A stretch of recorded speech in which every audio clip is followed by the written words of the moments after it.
back at it again on a Wednesday. We are Klein Alley Show. Good morning. If you need us, phones to engage, 800-520-1067. You'll need those numbers later in the show today. Get on that standby list so we can send you to Boston to see some Sublime. Win them tickets to see Sublime right here.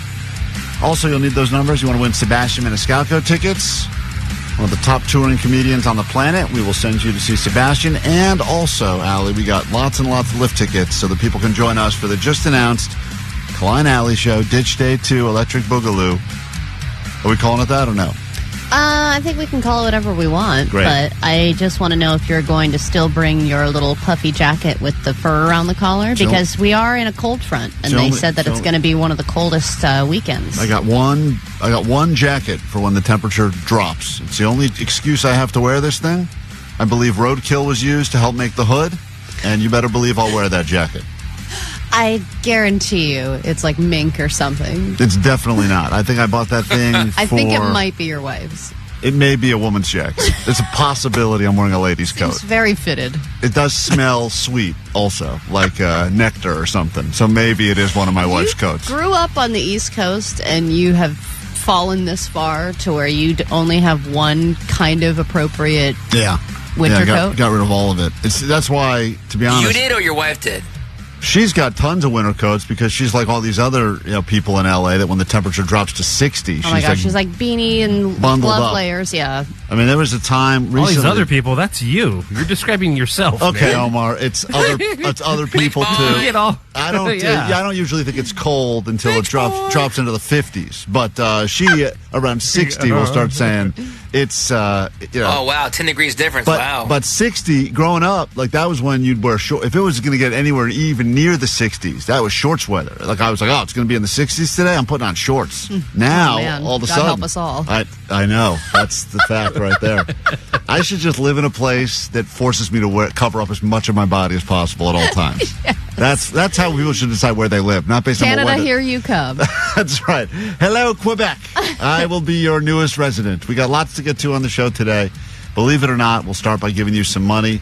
And I want you to listen to this message because as it pertains to money, Allie, people are concerned that there is something changing in the world, and that will not be the case if you win. Allie knows the news in moments. Hi. I'm calling about, it seems to be an epidemic of counterfeit money.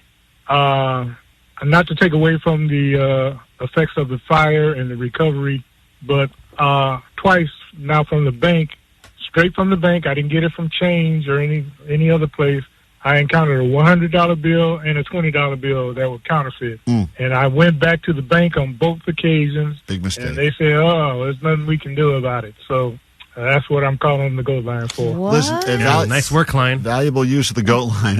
My money Yeah, you was, put it into circulation again. Omar, what are you going to do if you get given $100 as change? You be a nice person and don't get somebody else scammed. Nope, so pass the buck, literally. Somebody else's problem. That's where the expression Hello, pass liquor the store buck man, this came is from. yours. Because, Omar, if you turn it into the bank and you say, hey, I think this is fake and I got this, the bank's not going to say, thank you, good sir. Here's a good $100 bill. We'll shred this one up. They just take it and they go, now you're out $100. That's what it's the worst casino ever. But when you put it into circulation, it was found money, so you weren't going to lose out. When I put it into circulation, it was checked. I believe we took that money and Johnny went over to Ralph's and they did that thing where they put the marker on and held it up to the light and they said it was legitimate. They did? I thought that. Oh, no, they did. Okay. Yeah, they checked it. Now So it was real. Well, then, why was it? But you guys still, after the fact, still thought it was fake. Yes, I'm sure it was Klein's fake. a drama queen. No, because the picture of the president on the Benjamin whatever his name is Franklin. It didn't look like Benjamin Franklin when they held up to the light. It was all Really? wonky, right? Yeah, You know what he looks like? You don't even know his name. That's why. Pass the buck started with poker, dude. All right, well, whatever, Jake. Who cares? I'm saying that's what it should be. So look out for your money. We're not giving counterfeit money today away on the show. $100 of real Speak money. for yourself.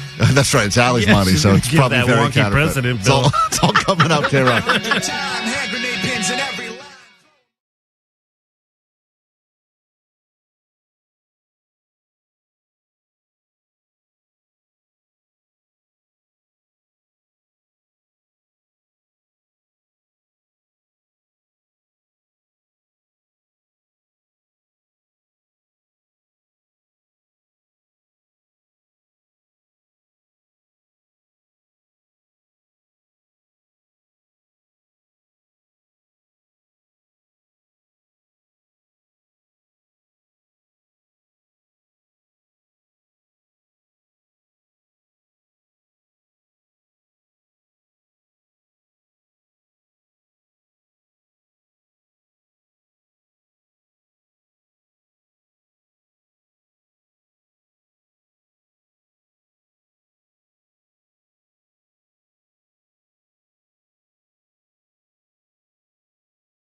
800-520-1067. We are Klein Alley Show. Volleyball. That's right. That's what we like to say around here. People are convinced now that somehow Vanessa has accidentally stumbled into the new Sweet Divots. Hey, guys.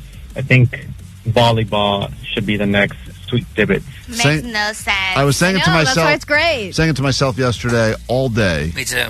And it made me laugh more and more. You know, a lot of times we do stuff on the show. It was funny the first time, and then by the third time I go, that was really stupid. Or you get over it really quickly. Yeah, quite the opposite with Volleyball. Hello, volleyball. Vanessa, what did I just text you? We had a little text exchange. What did I end it with? He said, thanks, volleyball. I was like, oh, my God. Yeah, Thanks, volleyball. It's a hit. Yeah, it's a hit. And Vanessa wants us to hear this is the clip we're talking about, by the way. Is Omar. Okay, volleyball. That's the greatest drunk conversation that's ever happened between a human and a ball. And Vanessa is telling us that there's context to that, and that will explain why she said that. I don't ever want to. Allie wants to hear the full conversation. No way. Does not matter. I've never heard it, and then you said I never want to hear it. It's like seeing how the sausage is made. Yeah, I don't want to. I just know I love that. And I know that volleyball. Now, if you Omar, if you remember the clip of her saying, "I'm not drunk, but I'm feeling it," like if you I'm not saying I'm drunk, but I feel it. Okay, great. Now, here's the thing: if you're going to look at, everyone knows the different levels you get to before you end up at blackout drunk. And I feel like we are now getting we're starting to put together a beautiful chart of Vanessa's drinking. We're starting to piece together one evening. Just one evening. And if it starts with, I'm not drunk, but I'm feeling it, you get that at like 8:30 p.m. Okay, volleyball is definitely... 8:30 volleyball has got to be like, hello volleyball, whatever it is, she says. Okay. Okay, volleyball. That's got to be end of last thing you say before you leave the bar. That's when you start going the next morning. I think I was talking to a volleyball for a while.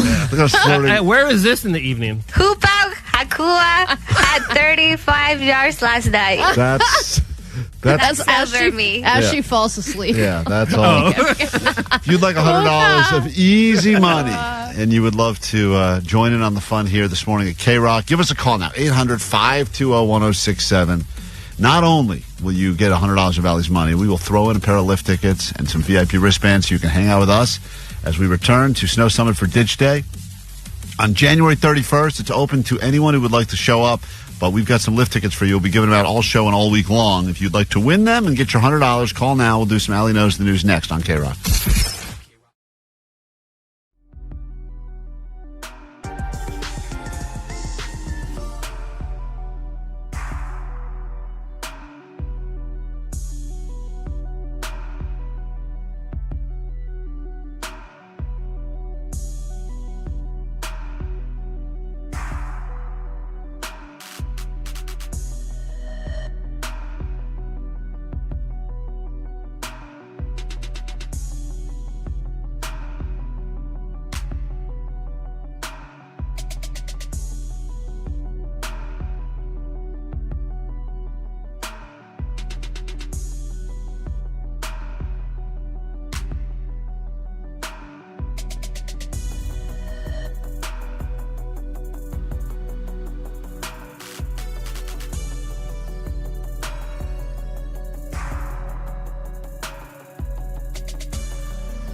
It's KROQ. We are Klein Alley Show. This technically, I think, is maybe in the category of comedy on the podcast. Like, I'm not even sure how the show is categorized. Jake, how do you put The Bear is a comedy. Yeah, I guess if The Bear is a comedy, this could be a comedy. Yeah. I mean, we're not... It's just so sad that you're like, but it's kind of funny. People do tell us from time to time, hey, I was having a bad morning, you guys made me laugh, made me happy, so I guess technically that makes this a comedy, or people laugh at us. I'm not really sure if it can be a comedy if we're just being laughed at and mocked, whatever, and we do It's laugh. a comedy for other people. For us, it's a tragedy. Right. You're listening to a tragedy of a radio show that becomes a comedy for you, and every once in a while we attempt to make jokes on the show, to make it a funny show, to actually be a comedy show. And I don't think I know you wouldn't consider yourself a comedian, would you? Me neither. God, no. Jake considers himself to be a stand-up comedian, and sometimes he works out his material live on the air, and it does not work. So it's time for the return of the bad joke off. These are all jokes that were said over the airwaves of KROQ. We wish they were not. Apologies in advance. You will determine and help us determine which one is the worst of the bad jokes. Now, these jokes, I guess when people said them out loud, they thought they would be funny in their head. They're like, this is going to be funny. This is going to hit. I'm going to find my moment. I'm going to, boom, strike. And yesterday, we got reminded about this when we were talking about the hurricane, and the name Milton was not a great name for a hurricane. And then Jake said this, and it really silenced the room. But this was from yesterday's show. Yes, you get a warning, and you can get out, safely evacuate, and find somewhere. But then you have to pack up all your stuff, find a place to stay. I'm sure it's really hard to find a place to stay in that amount of time. Different names to make it sound scarier. Well, the name Instead of numbers? You're saying Milton is not scary enough? Milton's not scary. Right. Maybe Mama Jamma or something. Right. Good point. Yes. Tell that to this weatherman. Yeah, I'm sure he'll appreciate that. He's going to start crying again. Here's that joke. So that was apparently an attempt at a joke. I don't know. Omar liked it. I don't think Omar liked it. I don't want to put words in Omar's mouth, but I know the noise Omar makes when he likes something, and that's more than that was him. That was like, what are you doing? Laughter. And listening back, I thought it was Mama Jamma. You said Mama Jamma. Yeah. Which is even weirder. Yeah, even worse. Mama Jamma. So the first nominee in the bad joke off is not, shockingly, not even that. That was just a setup for it. These are that was just reminded us that we need to do it again. 3 jokes. They're all apparently bad. 3 whole jokes, huh? You're going to hear 3 different jokes. The first person nominated in the bad joke off is Jake the Nerd. And it's a joke he made about the always funny subject of drinking and driving. Oh! I don't remember this. Well, consider this a tragic look back at a joke that was made on the radio from Jake the Nerd. Having a burger just picked up at McDonald's and also having a beer on my lap. Okay, well, let's not. The beer is a problem, maybe, but how are you? The weed's okay? Yeah, the weed's okay. Yeah, don't drink and drive. You might spill your drink. Hey, thanks, Jake. Oh, hilarious shirt available at the This Venice comedy Boardwalk. show got canceled last night. Yeah, that's true. Hey, Eric, let me ask you. So that was Jake It'll be a good T-shirt. It already is a T-shirt, I guarantee it. It is one of those dumb T-shirts that you look at when someone wears it, you go, wow, they thought that was funny enough to buy. It says, don't drink and drive. Yeah, for Christmas. You could spill your drink. I feel like that joke is so old, and that's what makes this joke so bad. Is like, what? Did you think that was original? Did you think you had just thought of it? No, of course not. No, it's even like a NoFX song. Okay. All right. Well, there's your first nominee for Bad Joke Off. Don't drink and drive. You could spill your drink. And you heard it. I mean, we're all having a good time. We're all having a laugh, and we all just... I feel like you'd find that on a Father's Day card. Yes, you definitely would. And even the father would be like, really? I could do better. Your second nominee in the Bad Joke Off was a joke that Klein made. Great. This was Allie talking about sex and what people are thinking about while they're having sex, I guess. And I made a bad joke, so here we go. Thanks. Allie, what do you believe the number one common thought people have while having sex? I think it's to-do lists. To-do lists, not who-do lists, which they're in the middle of. While you're doing someone else, you're thinking what you have to do after that. That's interesting. I've got my to-go list going. What's great is that you're smiling and laughing at your own self. I did it so Jake would boo, and I knew it would happen, and he booed. Jake, joke number 2 is the to-go list. I think that one's especially bad because you also made a who-do list before, like you made a weird who-do list joke before the to-go list joke. So you were trying to make multiple to-do list puns, none of which worked. Well, I thought if I did enough of them, one would hit. A who-do list or a to-go list. It's listen, like, all right, I think that that's people do have a list of people that they'd like to do while if they're having sex with someone they've been with for a while, they maybe have a running list of other people they're thinking about. That's cool. That's called a who-do list. You know that. Then what is the to-go list? That was just a bad joke. I don't know. I don't stand by that. I don't think. And your final nominee is Allie. No. Believe it or not.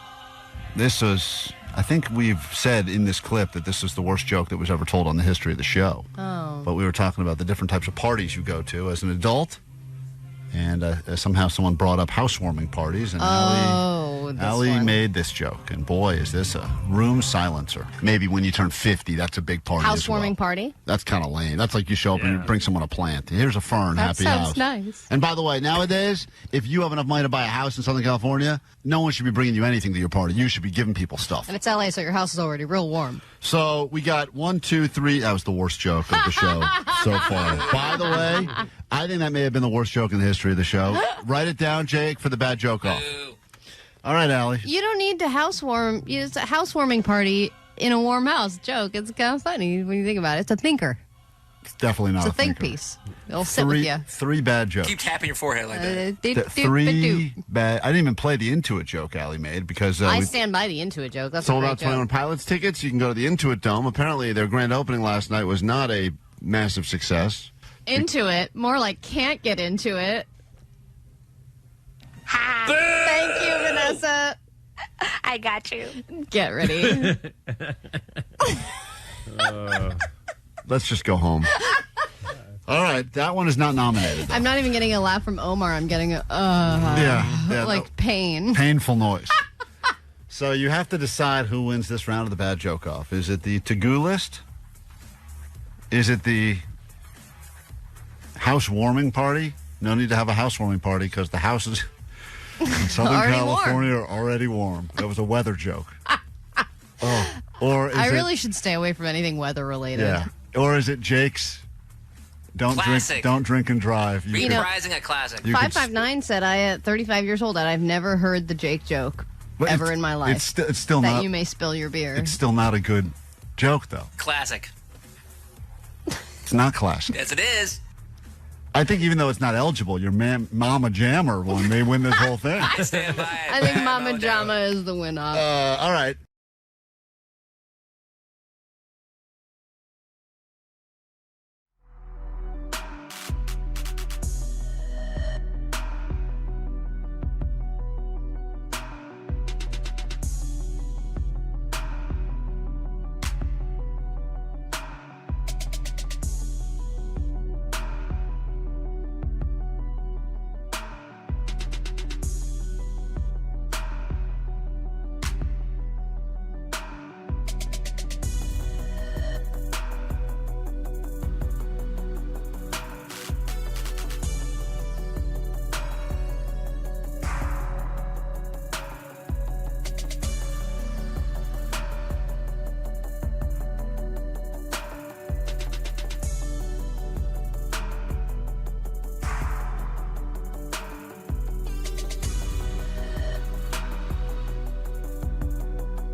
See how smart you are right now at 6:26 in the morning here on KROQ. We are Klein Alley Show. Every morning right around this time, chance for you to get $100 richer. Allie puts her own cash up for grabs, and all you got to do is answer some questions about things going on in the world. The answers are out there. Have you been paying attention to the news? Today, you will also get yourself some lift tickets to hang out with us as we return to Snow Summit for Ditch Day on January 31st. Last day of the month that we cannot get through soon enough. Let's say hi to Roman. Oh, by the way, Allie, you know, yesterday you demanded that someone leave a theme song on the GOAT line for this. That was is positive? Only positive? Well, there was no shortage of people that listened to you. She's the best radio host and looks hot on the YouTube. Let's find out if Allie knows the news. Ba-dum, ba-dum, ba-dum, ba-dum, bum. That's no That's it? There's no insult. Nope, we cut it off There's no early. boogers at the end? There's no, well, we cut that part out. Oh. Hey, Roman, you're on KROQ. Good morning.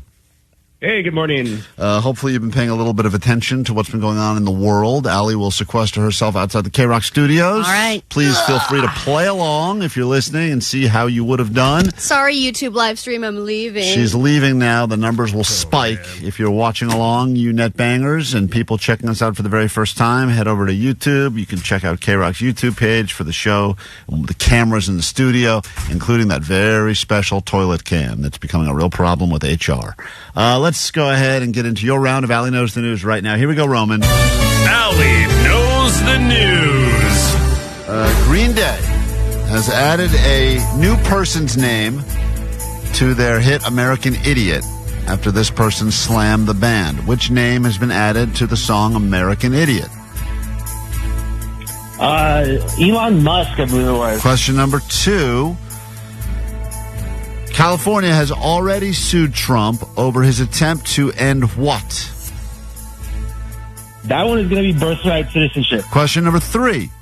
Tonight is not going to be a good night. This group has canceled their Las Vegas residency. Ooh, I believe that one is going to be Journey. Question number 4. The Razzies have announced their nominees for the worst movies of the year. Name one nominee for the Razzies Worst Picture of 2024.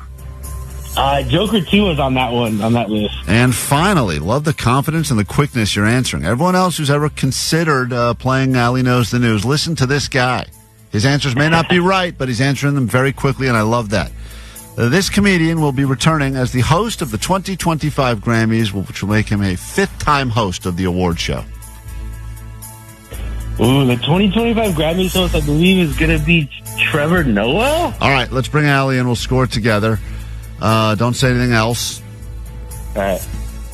Allie has re-entered the studio now. Allie, today could be a payday for you. Really? Just saying. Oh, Just saying. This guy was not a total dummy. Good thing this money's fake. It's real money. We only pay the people with real money. I know. Question number Hey, that's 1. by leaving YouTube. Thank you. That's Thanks. right. Right back down to where I was. Allie was feeling good about herself until you had to throw in that dig. Here we go. Question number 1. What are you most excited about? The chance at $100 or the lift tickets to hang out on January 31st with us at Snow Summit? Well, hanging out with you guys is fun, but $100 as well. I get it. The answer is $100. You get a point on that. Here we go, Allie. Question number 1. Green Day has added a new name to their song American Idiot after the person slammed the band. I'm not part of the Elon agenda. Oh, got it. Elon Musk is correct. He said that as well. It's got to be an honor to be have your name used in a song, good or bad, I would imagine, right? Absolutely, even if it's a temporary ad. We go to question number 2. He got that as well, by the way. 1-1 after 1. We go to question number 2. California is already suing Trump over his attempt to end what? Birthright citizenship. He got that as well. That is correct. 2-2. After the second question, it's all tied up. Go to question number 3. Tonight is not going to be a good night. This group has canceled their Las Vegas residency. That'd be the Black Eyed Peas. All right, this is where he had his first slip-up. He said Journey. The correct answer is the Black Eyed Peas. I believe they said the reason was current circumstances, which I was like, what? Current circumstances is the reason for anything. That's why it's not unprecedented circumstances, unforeseen circumstances, it's just the circumstances. You ever need to end make a divorce, whatever it is, current circumstances were... Those former circumstances. That's a great way to give an excuse. That, as long as you put in that little font when you post it, everyone goes, whoa, that's a serious Well, thing. it is a circumstance. Go to question number 4. Allie is up 1 now. Things just got exciting. Question 4, Allie. The Razzies have just announced their nominees for the worst pictures of 2024. Name one film that's on the list. Oh, I know Joker 2 and Borderlands were both on there. Okay, wow, she's really showing off. He said Joker 2 as well. That is correct. Madam Web is on there. Oh, yeah. Reagan made the list as well. And Borderlands, you're absolutely right. So both of you get the point. And we go to this final question with Allie still up 1. I really thought you were going to pay this guy. I'm shocked. Final question. This man will be returning as host of the 2025 Grammy Awards, making it his 5th time hosting the award show. That would be Trevor Noah. Well, he got that as well. I got a 5 for 5. Final score, 4-5. Wow. Allie had to get a perfect score to beat your ass. Roman, we can't give you the $100, but you seem like a nice enough guy, and I know you weren't excited about it, but we will still give you a couple of lift tickets if you'd like to hang out. That's worth more than $100. I would argue worth way more, plus the memories will last a lifetime or at least until you forget them. Memories? Huh? Memories, that's right. Hold on 1 second so we can get you into our ditch day. He's so disappointed. I know, I don't blame you. I feel the same way. That'll be happening January 31st, Snow Summit. Anyone's welcome to come and join, but if you'd like to win tickets, lift tickets from us, access to the VIP hang, we will give those away all show and all week long. Roman, I'll put a Roman back on hold. I need to let him declare that he's a loser. Guys, put him back on hold if you could do that. Guys, this is important. This is important. Make sure he knows that he's the... Roman, what must you shamefully admit over the airways of KROQ? Go ahead. I'm Roman from La Habra, and Allie knows the news. Sorry, Roman. You did great, though. But, if you want to not be a loser like Roman, but a winner, and see Sublime later on this morning in Boston, we'll get you on that standby list. It's destination number 2, KROQ Mile High Club, and they'll probably play this song.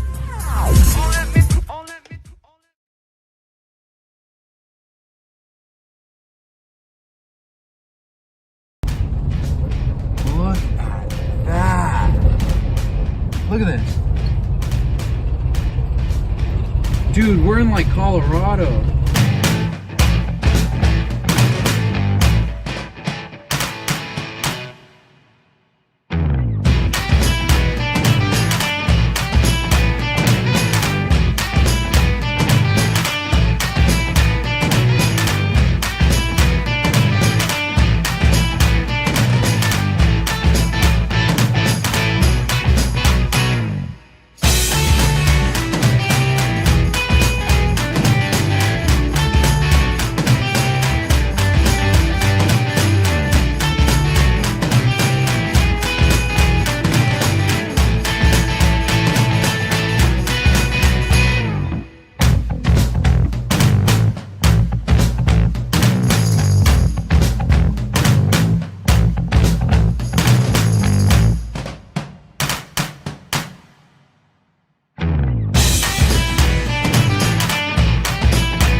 Show. If you need us, the number is to join, text, call, whatever, 800-520-1067. Of course, when we're not around, or even if we are and you can't get through, you need something to tell us, the GO line is there for you, 844-956-GOAT.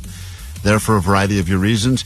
You guys have all made fun of me, mocked me over and over again for one of the things I do when I go to Costco, which hopefully we can still do now that they're about to go on some giant strike. Yeah, but it's like 18,000 workers out of all of them. That's important. I know, but a lot of these strikes, it's like it's like the Amazon strikes, it's like 5% of the workforce. That place already constantly has end-of-day vibes. No matter when you go, it always feels like the world is falling apart. Everyone's just rushing in there to get whatever they can get. But and they have the biggest carts, but somehow people really can push them fast. Oh, yeah. And when you get to the beginning, that's where the chaos, once you finally are done and you're like, because I've sometimes been really proud of myself. I'll go there, I'll be like, man, I got through this place, because I could spend hours in there happily.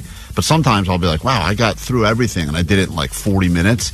I think that, and then I'll mush myself because then I'll get to the front and then it'll be, I mean, that's truly where you don't find one line that doesn't have 45 carts in it. You're like, God damn. I know, and everyone else probably felt the same as you. Yeah, It's like, hey, I got a head start. There's not that many people here yet. Very rare. Very rare. Beat the rush. Sometimes it's chaos in the store, and you get to the front, and you're like, oh, it's pretty good. Get out. But sometimes it's not chaos there. You know, samples are good. You're not, and then all of a sudden you get to the front. It's like, oh man, I've had to 2 different times. I'm not proud of it. I've had to completely evacuate cart and leave. What? Yeah. Oh yeah. Twice. No way. 2 times. But you're there. I was not only there and filled the cart up with everything I needed, and then would see the situation at leaving. Going, I do the math in my head. I go, nah, I'm not gonna be able to get out of here. It's not gonna work. You know, there's a guy that called us. What do you mean you're not going to be able to get out of here? It's not going to work. Well, it's exactly designed to work. No, Omar. Klein because doesn't give himself enough time. Exactly. Like I will say to myself, I have 1 hour before I have to, let's say, pick a kid up somewhere, and I'll be like, all right, what could I do to kill that hour? I'll be like, I'll go to my happy. You definitely can't go to Costco. Well, who thinks that? I do. Only a moron would. And I'm sure you're being generous with an hour. Yeah, I'm sure you had 20 minutes. It's 25 minutes. Jesus, but man, I think to myself, I get there quickly, just grab what I need, throw in a few samples. I can get out, and then what I don't account for is sometimes, for whatever reason, it's 25 people in line, and you got nothing. And Screwed. I will get handed to the checkers. They do move it. They move it through. They try to. They do the beep, beep, beep, beep, beep, beep, beep in the cart. Hey, but there's good Costco shoppers like me that will actually place the things down, barcode up to try to speed up the process. Yes. And then there's people that just pile it up. They take everything out, pile it up, or the people that don't take anything out, just push the cart to the left and side. they're fumbling for their card to get scanned. That's certain people. I wish I could go through that place with a pair of scissors and just start clipping cards. Yeah, I would clip so many cards. I may do it. I may, Allie. You got to be the Costco police, dude. I may do it because I'm telling you right now, it's gotten a little lax with the membership policy. I would like them to be able to. What do you mean? They're doing the scans now. Yes, they're doing the scans to get in, but I'm saying anyone who shows up there and says they want to be a member, they'll take you. Well, yeah, Klein's right. You don't let the riffraff in. You got to have a standards. I agree. I would like I'm serious. I know they'll check the cards on the way in. That's their one way of trying to keep out all the loiterers and stuff. That's good move, but too many people have. Klein, this is all I've got. It's the only club they'll let me in. You're out. It's going to be 100 alleys in line. You can't. I'll clip Allie's card first. What is it going to be based on hotness again? No, it's not going to be just attractiveness.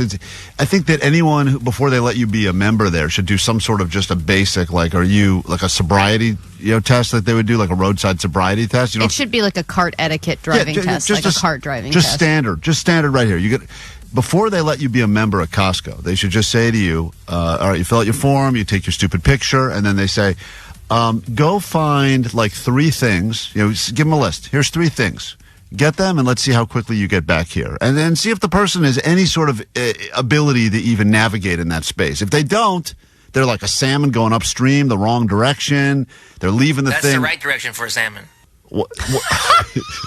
God damn you, Jake. You are out of Costco. Jake, you're out. You do not belong here. This guy, if you remember, called us a few weeks ago because he tried to give the good shops away, which is something I do when I see a cart that is really impressive. And he said I basically ruined his life. He's called back, Allie, he's flipped his tune big time. So I called last week about a super awkward good shop interaction I had at Costco. So after hearing you guys play the message and kind of hyping it up a bit, I felt like I needed a good shop, So yesterday I go to Costco, and same thing as last time. There was a guy with a cart filled with beer, except this time it was ribs, steak, beef, the whole 9 yards. So remember this guy called us like last week or 2 weeks ago. We played the message, and he said he saw a cart that just had, I think, ribs in it or something. It was beer and ribs. Beer and ribs, yeah. And he said to the guy, good job. And the guy gave him a weird look and like. Yeah, he was a one and done guy. Yeah. He feels like he didn't really do it the right way, and he actually, I'll give him credit. He went back for another giving out a good shop is a real honor. So I was kind of like debating whether I should just go for it or not. So I leaned into it more this time, which I think was the issue last time. So I was like, hey man, good shop. And I kind of had like my fist, like ready to fist pump. And he was like, hell yeah, brother. See? The hell yeah, brother. Was it Hulk Hogan? Was he shopping there with all that meat? Buying very large underwear. Like the hell yeah, brother. I mean, that is, now that's what I'm talking about. That's just humans being good humans. And he put out his fist for fist bump. Fist bumped him. He was like, hell yeah, brother. and we fist bumped. And yeah, it was pretty nice. Exhilarating. So yeah, I'm definitely doing more good shops in the future. Oh yeah. I think the issue is I gotta lean in more into it now. Yeah, you can't just give someone a real, tentative good job. You got to really be like, hey, good job. Like really let them see that you're looking at the card. You appreciate what they did. They went in there and they put up together a good shop.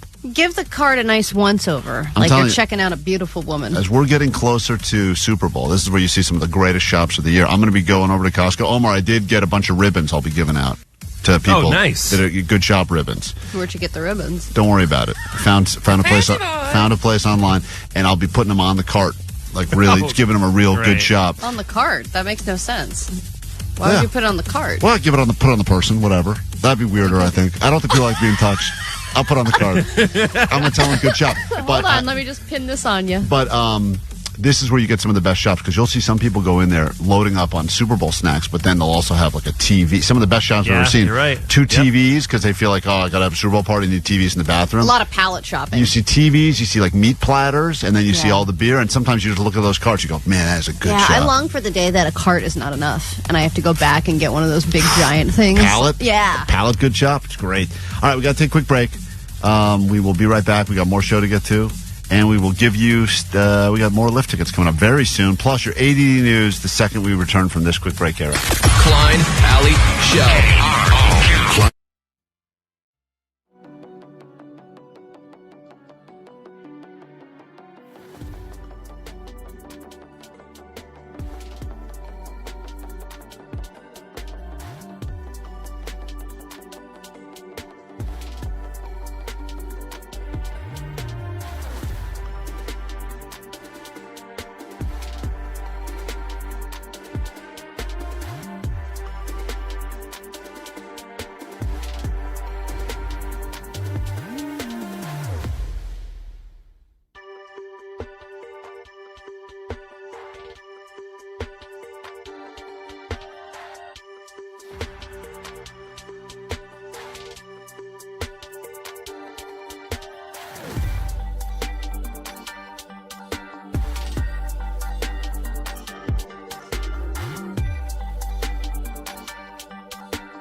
lift tickets to hang with us as we return to Snow Summit for Ditch Day, January 31st. Get your excuses ready so we can all hang out in the snow together.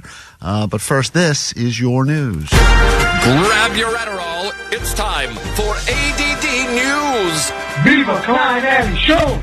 Thank you, Bud Light Bros. Appreciate that. As it stands, they say clearing the debris and the ash from the fires will take up to a year, which means that they wouldn't be able to rebuild any time before that. But add in the fact that there might be finally some rain this weekend, which could trigger mudslides, all this could take a lot longer. And let's not forget, thousands of people are still without power, and they are reaching their limit because they are starting to lose their minds, approaching the 2-week mark.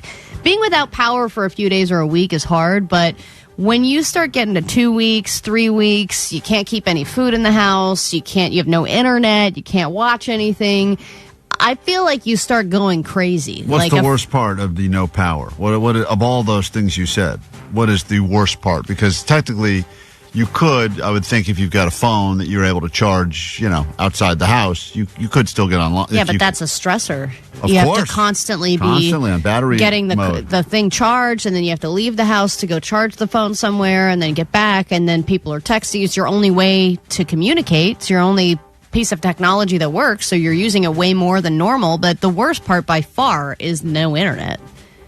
If you have no internet, then you're just completely screwed. And then at night, you feel like you're camping. And eventually, after like 3 weeks, you're like, I think it starts reaching like feral cat status. Like you just start going wild again, I think the worst part is probably that there's certain things in the house that when there isn't power will start beeping to let you know that they're now on like reserve power, right? Or like if you have... Really? Yeah, if you have... Like what? Well, if you have like a carbon monoxide detector plugged in the wall or whenever, like you'll just get those random beeps from things that aren't getting it. That will drive you insane more than the no power. So you think that's the worst part is the slow beeps? Yeah, the slow beeps will drive a sane man crazy pretty I would quickly. take a flashlight to go to the bathroom. That sucks.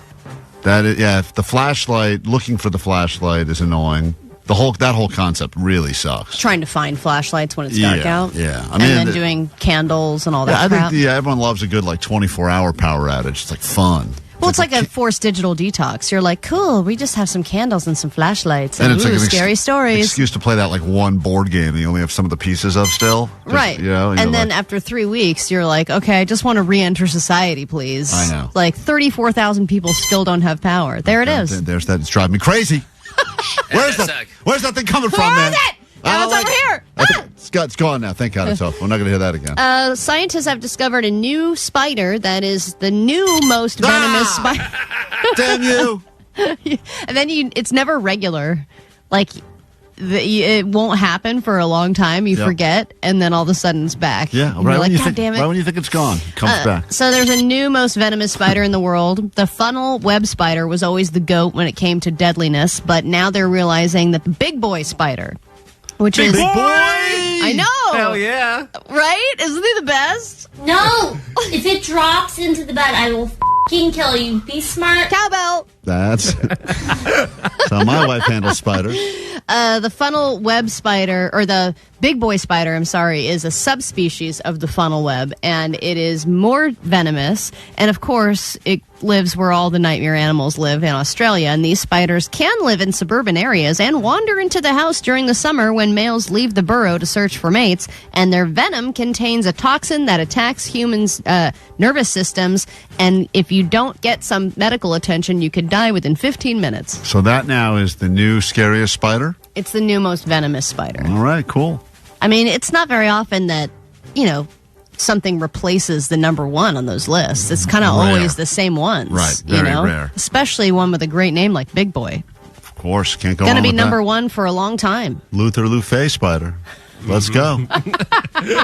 And then finally, there's a nose spray to treat depression that's been in the works for a while, and now the FDA has approved it. So the main ingredient for this spray is S-ketamine hydrochloride, which is the chemical cousin of ketamine. So you could potentially get an antidepressant ketamine-filled nose spray prescribed to you, or maybe even in a CVS one day. When I had to take my kid to the ER when she broke her arm, that was the method For which it was the nose spray. It was the nose spray. Oh, They said we can. The choices were not good. It was ketamine. What's the other? Ketamine Fentanyl. or fentanyl.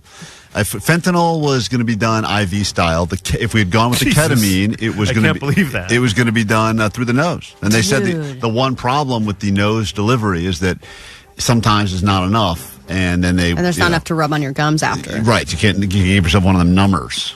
So that's what they said. Well, they said that this could see the people that have used it, they see results within 24 hours, and it's already been given to 140,000 people, and it seems to be working. And that's just if you're sad? Depression, yeah. I mean, I would think to feel relief in 24 hours for depression is pretty incredible. Right. Think how long it takes for anybody to feel a difference with depression if medication. you're not depressed and you start doing it, then you start feeling great, right? Because that's usually what happens. Yeah, you just completely get crazy. You can that's good stuff right there. Yeah. How would you like to cure some depression by joining us high atop Big Bear Mountain, where we will be at Snow Summit? Going to be there January 31st. It's a ditch day, which means you'll have to come up with your own excuse, kill off a random relative, or make up diarrhea. Regardless, if you'd like to join us, we got some lift tickets for you right now at 800-520-1067. Call and win.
is the world famous KROQ. Hey guys, good morning. I just wanted to wish you guys a happy Wednesday. Wakina Wakanda to you as well, and thank you for finding us. Welcome new listeners, welcome net bangers. You can listen, let us hang out in your ear holes for a little bit here on the world famous KROQ 106.7. stream as well. And if you're interested in seeing the visual portion of the show, apparently we promised nudity. I didn't realize that. Nudity has been promised. Oh, I hope it's not our nudity. I hope so, too. I'm waiting for it as well. I hope we have other nudity planned today. But as you know, this is the good old-fashioned HBO method of get them in with the nudity and then hopefully lock them in and then take that nudity away season after season. They just kept layering up Khaleesi. Just keep on layering her up. But regardless, may or maybe not nudity today on the show. I'm not exactly sure. You can find us on YouTube right now. Allie just drew a picture. Whoa, Allie, I'm turned on. Allie just drew a very erotic picture. If you're not already watching, we're on YouTube live as well. All right, let's give away some of these tickets, shall we? We got lift tickets aplenty to join us. A day of skiing and snowboarding. That'll be happening at Snow Summit on January 31st. Our return to the mountain, and we love to gather with you as well. Take over the bar there, hang out, give you some food, drinks aplenty. Good old-fashioned Irish coffees and much more. Hey, Crystal. Hi, good morning. Good morning. Sweet. We did it. Volleyball. Do you have an excuse on the ready so that you can ditch some work? Yeah. So here's the thing. My cat, it kind of sounds like Allie's cat. It's going like, so I got to put it down. Oh. But I don't even have a cat. So. Oh, you're going to do a fake cat death. As somebody whose cat actually just died, I fully support this decision. Yeah, that impression. Yeah, if you want to practice your impression, that's Allie doing her impression. Yeah, or you can just put me on the call and I'll pretend to be your cat. That's good. Yeah, that's perfect. All right, good. Kill off your cat. We'll see you at the mountain, all right? You got it. Hold on. Can't wait to hang out with you. What the hell? We got more of these. Hey, Eric. Hey, good morning, Sweet Dude. Sweet Dip. Pasadena. Can you come up with a good excuse to hang out with us on Ditch Day next Friday at Snow Summit? Yeah. I got car problems, but they're probably going to ask for a receipt, so I just got to say that my car blew up. Great. Sounds good. Are you going to... Also, good impression of that, I can call Allie. us the car. Allie's got... she's very versatile at all the things she does. Hold on one second there. Anything that's dying or dead, I can impersonate. This hour on the show, we're going to meet a couple that's relationship hangs in the balance. Something that is actually happening in the car, interestingly enough. I think a lot of relationships deal with this. And they will be turning to petty claims court. You will be given some jury duty. It's good jury duty, though. You will help determine whether or not this couple stays together or breaks up forever. We'll get into some petty claims court coming up later this hour. And more. Just got to keep listening to KROQ and win Sebastian Maniscalco tickets as well. If you like comedy, all of your dreams will come true over the next 55 minutes here on KROQ.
back. We are Klein Alley Show. Nice to meet you. Thanks for coming back for more. A lot of texts coming through this morning at 800-520-1067 talking about the power being out. And 626 just wanted to say, poor Flashlight had to go to the bathroom with Jake.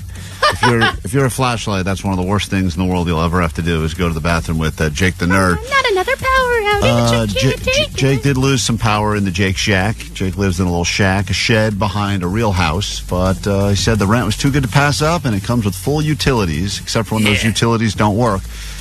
Jake is currently back to journaling again. And if you haven't listened to the show in a while, you may be thinking to yourself, wasn't Jake journaling last year? Yes, his forced resolution last year in 2024 was that he had to journal. And he did it for 3 months consecutively until he missed a night because we were at a concert, and then we realized that he lost. He had done it. He had gone a full 24 hours without doing it. Without journaling. All of us right now are in the middle of our forced resolution still. Omar claims that he was able to acquire a clarinet, but clarinet's on the way. I should have it this evening. If he doesn't have the clarinet by this evening, he is, and that's the hobby we're forcing him to learn how to do, is play the clarinet. And which is crazy because he says he has a clarinet in his house. It's like his kid's clarinet. It's my daughter's but she clarinet, won't let. dude. She doesn't want. He doesn't want it to share germs or something like that. Well, no, I don't want it. I don't want her to. Okay, Daddy's using her clarinet for some dumb radio bit and ruin her musical experience. Right. She's barely learning the instrument. So you're just getting your own clarinet so that you can practice right next to her. She's going to teach me, actually. I already talked to is? her. So, yeah, totally. Yeah. So she's down with that. Oh, my God. Yeah, I have to hear that. We could not find a tuba. We tried so hard, and many people did try to help us get a tuba, but unfortunately, they were just way out of our price range. Yeah, I don't have tuba money. No one's got tuba money these Dude. days. So anyway, Omar's going to be learning the clarinet. Allie, as you know, I'm rekindling with old friends. Rekindling. We've had 2 calls she's made to people on her phone from many years ago. Both of them have been incredibly awkward and strange, but for whatever reason, she's still doing it. I don't know how I'm going to lose another pound this week because I dropped way too many last week. But I don't know. I think you're starting to wear your wife's clothing. You're getting really skinny. It's not fun. And by the way, I'm going to tell you right now, if this stupid resolution thing is still happening as we get close to Super Bowl, that's my favorite eating day of the year. So I'm not going to be, I will definitely the week after Super Bowl, I'll be out. If you guys but are you still have in. either a tapeworm or some kind of autoimmune disease, so it seems like you can eat whatever you want. Yeah, you'll be fine. All right, well, as long as the tapeworm keeps coming. And then Jake is back to his journaling, and as a result, Jake would like to share with you a passage from his journal right now. His deepest, darkest desires, thoughts, and usually he's just working on his stupid comedy. But here we go. It's time for us to take another dive into Jake's journal. In honor of the late, great David Lynch, I watched Lost Highway. And I don't get it. I love David Lynch, but I hate his movies. It was just spooky erotica that was 90% aesthetic that makes you feel like you need a Thomas guide and symbolism to understand it. It was like that 2-hour version of the videotape from The Ring, except you actually want to die in 7 days after watching it. The soundtrack and Patricia Arquette's ass were dope, though. Ugh. Anyways, good night, Journal. I love you. That's it? That was so entry. disappointing. What was that entry from? That was on the 17th. Can you give us something else? Yeah, give us something more recent. All right. I'm currently getting ready for Tina to come over for Bangfest 2025. Finally, something interesting. Still gross, I though. bought expensive beer and cheap pizza. That's a good combo, expensive and cheap. Could have gone cheap beer and expensive pizza. Either way, a good pairing. I'm like a poor man's sommelier. Pinky's out while crushing this Budweiser can. Fancy can! Good night, Journal. I love you. Wait, Budweiser was your fancy beer? Your expensive beer? No, I could have done cheap beer. Oh, got it. We did. You're just theorizing. It's Yeah, I interesting understand. that you decided to cheap out on the pizza and spend more money on the beer. I think that's a very interesting call you made.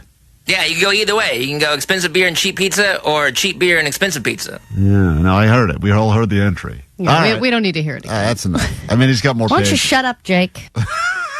She's got a point. I like that lady, whoever she is. Say that again. You're speaking for all of us. Why don't you shut up, Jake? Yeah, that's great. That's priceless. That is good stuff. Allie, that's your journal entry, and I agree with it.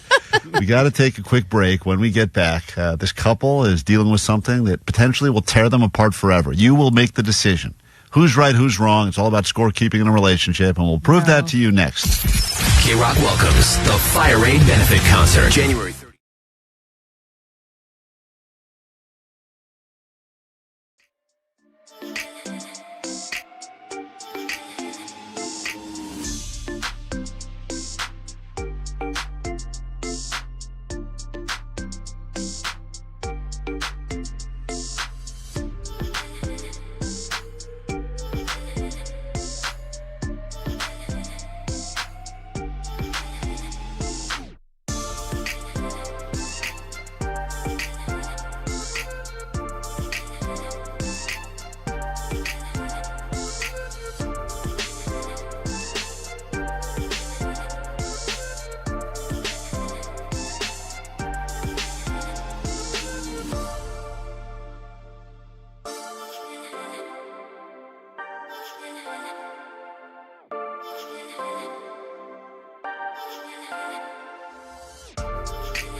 We're here for the interaction, 800-520-1067. For years, we've said that Postmaster Johnny is the Riz Master. He's got charisma. He's good with the ladies. He gets hit on quite a bit. And even people that work here in the building will violate any sort of HR code just to hit on Johnny for a chance to potentially get in the pants of that Postmaster Johnny. And all the horny sales ladies love to dress him up. They love for the it. holidays. Did you see that Elf on a Shelf video that they did? No. Oh, man. It is a doozy. It's Johnny in a little elf costume. It does seem like every time we need to do anything, one of the horny salespeople is like, let's get Johnny in a Speedo. Come on, put on these... They always have an idea of getting... It's always him in Put these pasties on. Yeah. It's really wild. They're like, here's an idea. We're like, what does that have to do with selling solar panels? They're like, don't worry about it. Get him in a Speedo. We're like, what? Okay. But maybe they'll be asking me now. Allie claims that she's stolen the title of Rizmaster and that, once again, the last 2 times you have claimed that you have been hit on. Both times we've found many holes in your story. The first time you claimed at Trader Joe's they were hitting on you. They were hitting on me. And then there was another sandwich place where it was happening too with this woman, and she kept looking at me. And Trader Joe's... These are all places where you're getting served. It's customer service, Allie. Oh, come on. Customer service is dead, and you know it. Yeah, and let me say something about Trader Joe's was so offended that you went on the radio and claimed that you were getting hit on by them, that they felt the need to put up a giant billboard. They did not put that up for me. It literally said... service so good, you'll think we're flirting with you. You'll think we're flirting with you. But they wanted to make but you're not. very clear that they were not flirting with you. All right, well... And then there was a time you claimed you were driving down the street and a Los Angeles Laker was hitting on you because a guy in a purple car gestured at you as he drove by. With really expensive chains on. Right. Got it. So that he was doing that nod thing where he was like trying to come up next to me on the right, then on the left, and he was like trying to make sure he couldn't lose me because he didn't want me to get away. I was the one. And then there was the time Allie claimed that when she went to Colorado and went to a Walmart there, she felt that she was an 8 because compared to the other people I said 10, you guys downgraded it. Right. She claimed that she was a Colorado Walmart 8 or 10 because... compared to the people that would shop at a Walmart we don't know. on Christmas Day, Allie was better than a lot of the others. But this time... Oh, here we go. I was at a place where I believe hot people thrive. A coastal town called Monterey. One of the first developed cities in the state of California. Obviously a historic place, a place tourists like to go. People like to have less clothing on there because it's a beach town. And I was hot and getting hit on all night at several bars, not just one. You were at this is on the coast, Monterey. Isn't there all the sea life there? Are you comparing yourself to sea lions? No. Okay, because if you are, I would agree you're a 6 compared to sea lions. No, I'm not. Wow, you're being generous. Guys, God damn it. It was not at the animals. I was not at the aquarium. I was at a bar on New Year's Eve. Allie goes, I'm an aquarium 6 compared to some of the fish compared there. To that dying eel. I was in a new outfit that I had put together by myself. Right. You're an adult, so there's nothing to brag about. I was wearing some really hot shoes, and I was wearing a 6-year-old black blazer, which kind of backfired because a lot of people thought I worked there, but still, I looked really hot. Is our table ready yet? Excuse me, this is not a working black blazer. This is a fun black blazer. Somebody did hand me their ID.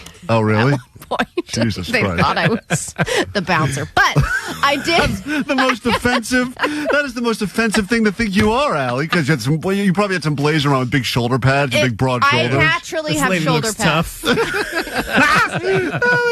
are my flag football team? Here, just keep it. They probably thought Allie was a member of Hell's Angels. I don't want any problems. Don't make me take this off. Hey. They probably called you Tiny, like one of those big people that has a little name. No, there was a guy. First of all, a guy was like, "Wow, you look good. You must have just come from a work convention."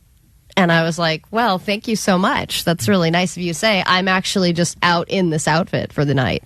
And he was like, Hold "Wow." on. A guy used the pickup line, "You look good. You must have just come from a work convention." Yeah, because I looked so hot. Like I was like work hot. What are you talking about? Because I had the blazer on. Work hot is not hot. Yes, it is. No, it's not. Yeah, it's like power lesbian status, you know? When it's like, ooh, she's probably like a lawyer. He did ask me if I'm a lawyer, and I said no. But he was trying to make conversation with me, okay? It was just a line he was using. And then how wasted was this guy? He was really wasted, and then later on, I got hit on by more guys that had even worse lines. One guy walked up to me and he said, "Other than sports, what's your favorite song?" Oh, man. That was his pickup line Wait, to Allie, me. this was New Year's Eve? This was New Year's Eve? Yeah. Okay, so this is when Because people... as it got closer to midnight, more and more guys were stopping by the table just to check in. Right. Hey, do you want to make out? Hey, are you from here? But everyone was like, you must not be from here because you just look so out of place because you're so beautiful. Do you That's what I was think getting. it was getting closer to midnight, so guys were going like, nothing else is working out, let's just try to hit on that bouncer with the blazer? Some guys said you want to make out. Yeah, a guy did say, do you want a New Year's Eve kiss? Right At after. this point, is your wife already making out with somebody else? No, she was right next to me. What? Yeah. Yes, she was. Yeah. So they were like, oh, you're clearly not together because your wife is so much above your grade, right? She was wearing a different blazer, guys. Oh, no. Keep up. Looked like like a lesbian magician team that's waiting to start performing. Wow, yeah. We had Hired said help. we were married, and then he said, okay, so do you guys still want to make out at New Year's? And I was like, no. But it was like sad to see them drunk and happy, but still rejected. Wow. And then going like, okay, I guess I'll go find somebody else then. You know, and then at the end of the night, I started getting hit on by a 65-year-old woman who said if she would ever go gay, she would go gay with me in a heartbeat. So the thing is, I am hot now. No, you're not. Guys. Your sample is a terrible sample. A 65-year-old lady said that she wouldn't make out with you if she was lesbian. Possibly She gave you I a, would make out with you. hypothetical with about 6 different twists and turns in it. That's not even something to be proud of. Like, I understand that you're... Her husband, her second husband, who she's married to now, who has a pretty bad case of COPD, said that if she ever died and she wanted to go gay, she would go gay with me. How sad is this setup to Allie's brag? She's trying to brag. This is her bragging right now. Can we go back to the aquarium? That seemed hotter. Yeah, you comparing yourself to manatees was at least a more believable story. This is just preposterous. I'm telling you, you had to be there. I was getting hit on all night long by multiple people, both men and women. Wait, were you drunk too? Yeah, of course I was drunk. Okay, so is it possible? I just had a very large fish dinner, so it took me a while to catch up. God. But I Fish was... dinner? Yeah. You know what that means. One of our own. Manatee for me. Imagine the guys that got rejected. It's getting close to midnight. They've already gone through all the better options. They end up with Allie in the blazer, smelling like fish. And they say, hey, maybe you want a midnight kiss? And Allie goes, no. That guy's got to just go right in the parking lot. That's got to be it, right? That's got to be game over at that point. No, I was the person that they were gravitating towards because they you're were gravitational- they were all gravitational locals pull? that Is that didn't why? want other locals. They wanted the exotic woman. I'm exotic. Stop laughing. I'm going to read some of these texts so that maybe you can go ahead and get some context here. Allie's hallucinations about people hitting on her are probably just compensating for the fact that her wife is cheating on her. No, she's not cheating. Allie is a drunk goggles 4. That is the new lowest one. Okay. She's a Long John Silver 6. Now that's a fish dinner.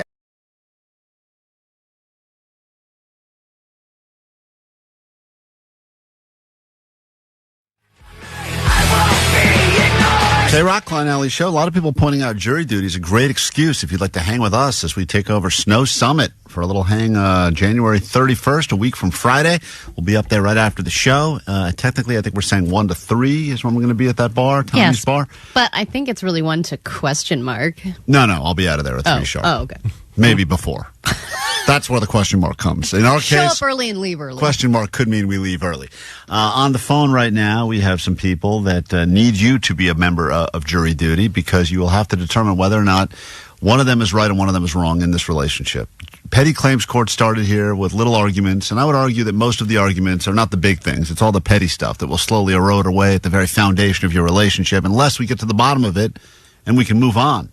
And that's why we do petty claims court. In the legal system, cases are tried from Supreme Courts to small claims court. But what about stuff that's too small for small claims court? This is petty claims court. We're going to say hi to Jessica and Mitchell in a moment. And I believe Mitchell is the guy who put in the claim on his girlfriend, Jessica. All you have to do is listen and then let us know on the text line after you hear both sides who's right, who's wrong. You technically have nothing. You don't have any skin in the game here. I mean, unless you're friends and know these people personally, you probably don't. So they're just another couple. And it's a great chance to give some real, truly honest feedback. Honest a feedback. neutral third party, which a lot of couples do not have unless they have a therapist. She's going to go to her friends. Her friends are going to say she's right. He's going to go to his friends, and they're going to say he's They're gonna right. say, bitches be crazy. Right, pull that clip, and I'm going to go with that. Whatever Allie said, bitches be crazy. We can put that right there with the bitches be cold, Omar, together. The two of them, back to back. Let's say hi to Mitchell, who put in the claim, Petty Claims Court. In a moment, we'll ask you to text in your votes, 800-520-1067. You can also call. Good morning, Mitchell. Welcome to Petty Claims Court. Good morning, everyone. How y'all doing? We're doing fine. Thank you for turning to us. It must be a rough patch in the relationship if you needed to turn to a radio show to help you solve your problem, huh? Well, of course. It's definitely the biggest thing that's been affecting our relationship. It's affecting my life on a daily. All right, we're going to bring your girlfriend on in a second. She can defend herself. But what is the reason you've come to us for this battle? She just gives the worst directions. You know, as a navigator, you gotta be the person helping me out. And she's just like, she's bad. Like, I've missed exits. We've been late to things. Just almost had near traffic accidents. It's been a rough ride. So in the relationship, you usually do the driving. She'll be sitting shotgun for the most part. And then if you're trying to go somewhere you don't know, she's the one that you're saying would have like the app open, or she would be the one to tell you, but she doesn't do it in a proper way. She doesn't give you like, hey, coming up in 1,000 yards, or you're going to make your second left. She doesn't give you any sort of lead time? No, it'll be like, hey, we need to make an exit here. And I'm like, where? And then she'll point all the way to the left-hand side. I'm like, that's the wrong freeway. Like, you sure it's up to the right? Or it'll be like, hey, we need to take an exit here. Oops, sorry, we missed it already. Oh, God, I get that, too. I get that a lot. And I know what you think. I know people could argue, hey, you're driving. You should know what you're doing. But there is something nice about having the co-pilot. Yeah. Every maverick needs a goose. Yes, but I have been in that situation with my wife, and what I have found is even though they want to give you directions because they want to feel cool and smart, Google Maps is really the only good direction giver. So is there a situation where you can see the maps yourself, or it has to be her holding the maps, or is there no map involved at all? She'll usually hold it, but she always uses Apple Maps. I've told her multiple times, like, hey, like, use Google Maps, like, use something else. Yeah. And it's like, even just give me the direction list. I'll read it. I'll even do MapQuest if I have to. I have a theory, though. I have a theory that the person who's got the GPS, whatever it is, in front of them, gets distracted. They get bored looking at that, so they go. They go over to Instagram. They go over to TikTok, and then when they get that beep or alert, that's when they're like, "Oh, you were supposed to exit there." Yes, and that because they're like, "Oh, I have 1.9 miles, so I guess I'll just look at Instagram or whatever." And your brain gets completely consumed, and then you blow it, and then you're like, "Ugh." And it is frustrating. I deal with something very similar. All right, let's bring on Jessica. Jessica has been accused by her boy. How long you guys been together, by the way, Mitch? A little over 2 years now. Okay, let's say hi to Jessica. Hey, Jessica, good morning. Welcome to KROQ. Good morning. Do you agree? After listening to you guys, it already sounds like you're defending me. Well, we're not defending anyone at this point. I don't know how you heard that, but it's funny that that's how she heard you it. think we're defending you. But let me, you hear what you've been accused of, right? You understand the claim that's been brought against you by your boyfriend? Yes, I do understand. Care to comment? Well, you see, a lot of times when we're driving together, Mitchell, he's a talker. He loves to talk, and we'll have our stories, have our conversations. And, of course, I'm going to get distracted. And, you know, as the driver, I think ultimately it is their responsibility if we're going somewhere, hey, maybe, you know, look up directions or look up the general area before we go. Because how many times are you the driver and you're by yourself? You're going to have to figure out how to get there on your own. So why are you relying on me as your sole direction giver? Right. Is Mitchell a good driver, though, aside from the directions part? Because a lot of couples have multiple problems when it comes to who's driving and who's the backseat driver. He's an okay driver. Sometimes he does speed. So we've had occurrences where I say, hey, you need to exit here. And he's going way too fast where he can't even make the exit. And he's like, oh, I missed it.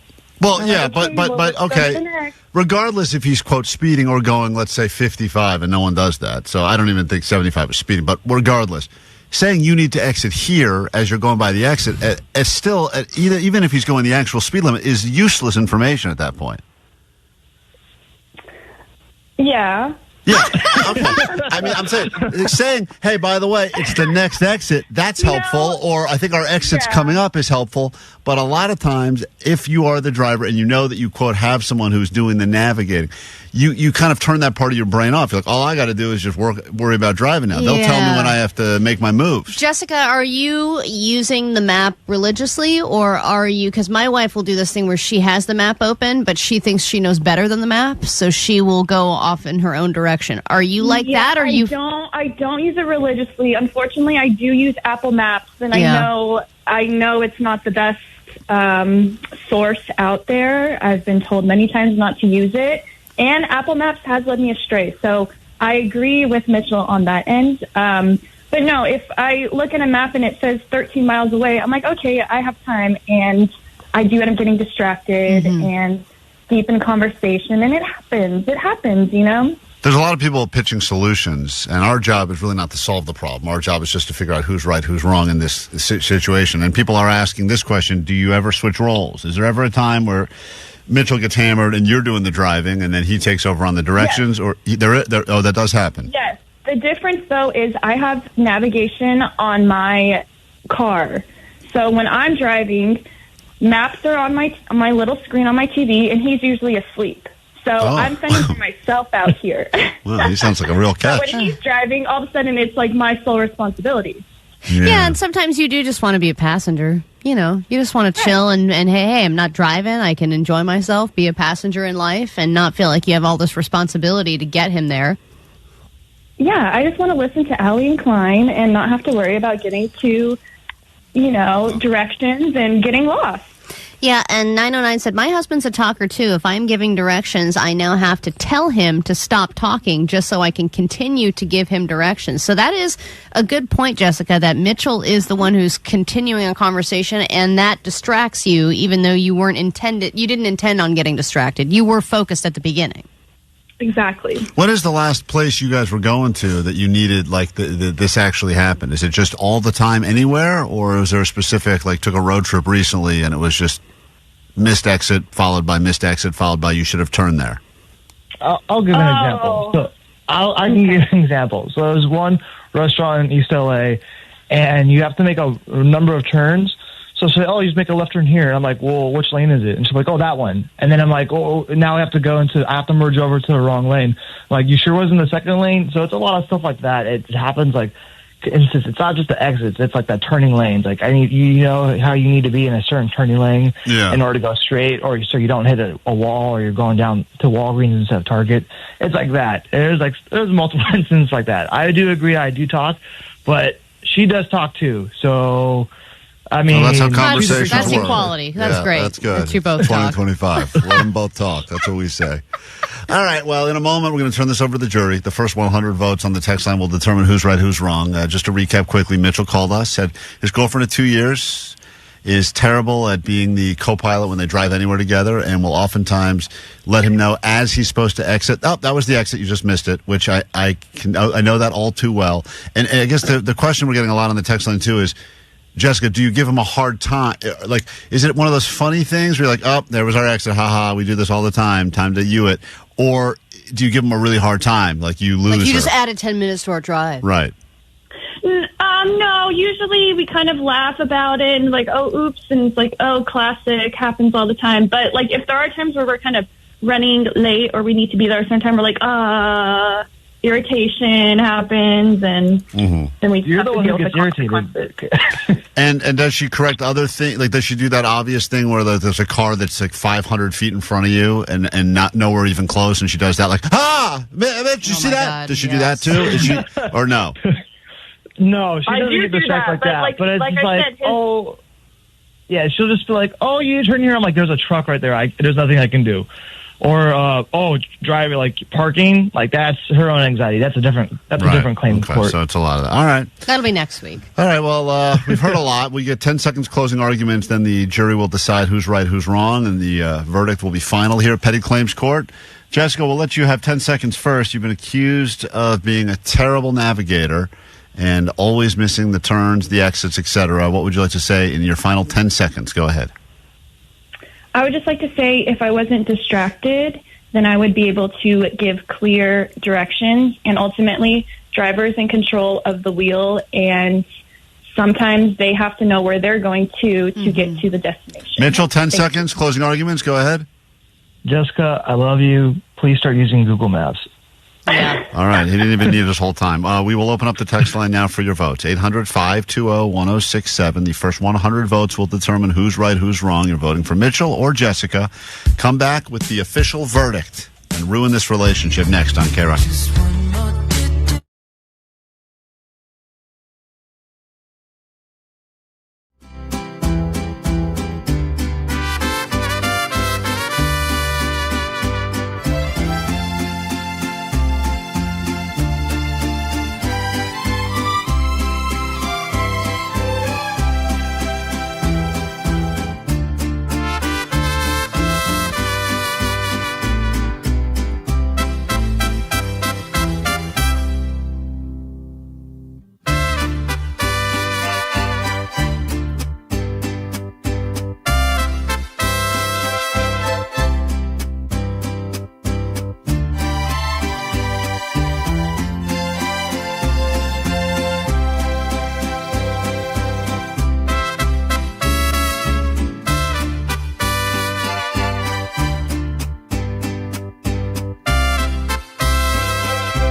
In the legal system, cases are tried from Supreme Courts to small claims court. But what about stuff that's too small for small claims court? This is petty claims court. People are so fired up right now on the voting text line, well over 100 quickly, but there's so much passion and people that are trying to squeeze through on the phones as well. Christy, you've heard the argument here. Mitchell accused his girlfriend of being just a terrible navigator and never giving him the got to turn here until it's too late. She'll say, oh, there was our exit. And then he's at fault. Really, she's at fault. Christy, what do you think? You heard both cases. I heard both cases. It's Jessica for the win. Ultimately, drivers, they need to know where the heck they're going before they get in the car and definitely before they get on the road. So, Mitchell, as the driver, as the man, you need to have your head in the game and know where you're going. Owen, you've heard both arguments, and you say this applies to you as well. What's going on? Yeah, I think that the driver, the passenger should assume the role of navigator by default, with the caveat being, I guess, that if the driver is the one, taking the two of them somewhere, then maybe the driver understands where they're going ahead of time and doesn't see directions. But if you're going somewhere new, the passenger is the navigator. Yeah, also, I would make the argument, if you're going somewhere new that was her choice, like she really wanted to go to some flea Maybe market she or made some... the reservation or right, something, right. and she She's like, has oh, really? the address. Right, I want to go to this thing. I heard it's cool or some whatever. Then, yes, I do feel like there is more of a ownership on that person to be like, oh, you're supposed to turn here. Yeah. Or, and someone made this point on the text line, if it's a place that she's been before but he never has been. then that automatically would mean that she should be the one. Because she's more familiar with that area, or she then could say, she should right, be the one. You were supposed to turn there. Well, how the hell did I know that? I've never been here before. It's so interesting because the text line at the beginning of this petty claims court was highly in favor of Mitchell. Over that little break, the text line completely changed. It started out with, I vote for Mitchell because, as Allie says, bitches be crazy. Mm-hmm. And now it has taken a turn. 208 said, when you have a bad navigator, as a driver, you must assume the responsibility because you cannot trust your passenger. It is your responsibility to say, okay, what's next after each turn, so that you have given yourself a rough idea of how to navigate. 310, the dude is at fault. He needs to grow up and learn how to navigate stuff himself. We also have some random Apple Map supporters on the text line. They're a which is very small strange. yet heated bunch. But 323 says Mitchell needs to stop being a whiny little bitch and follow Google Maps on his own instead of relying on Apple Map Jessica. I also think the driver should get to pick the app of choice. Maybe they're like my wife and I do not. I'm a big Google Maps. She's a Waze person. We don't get along on that at all.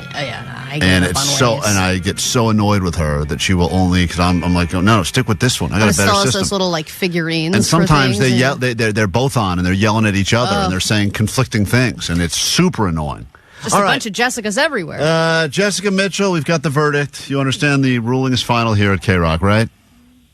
Yes. Okay.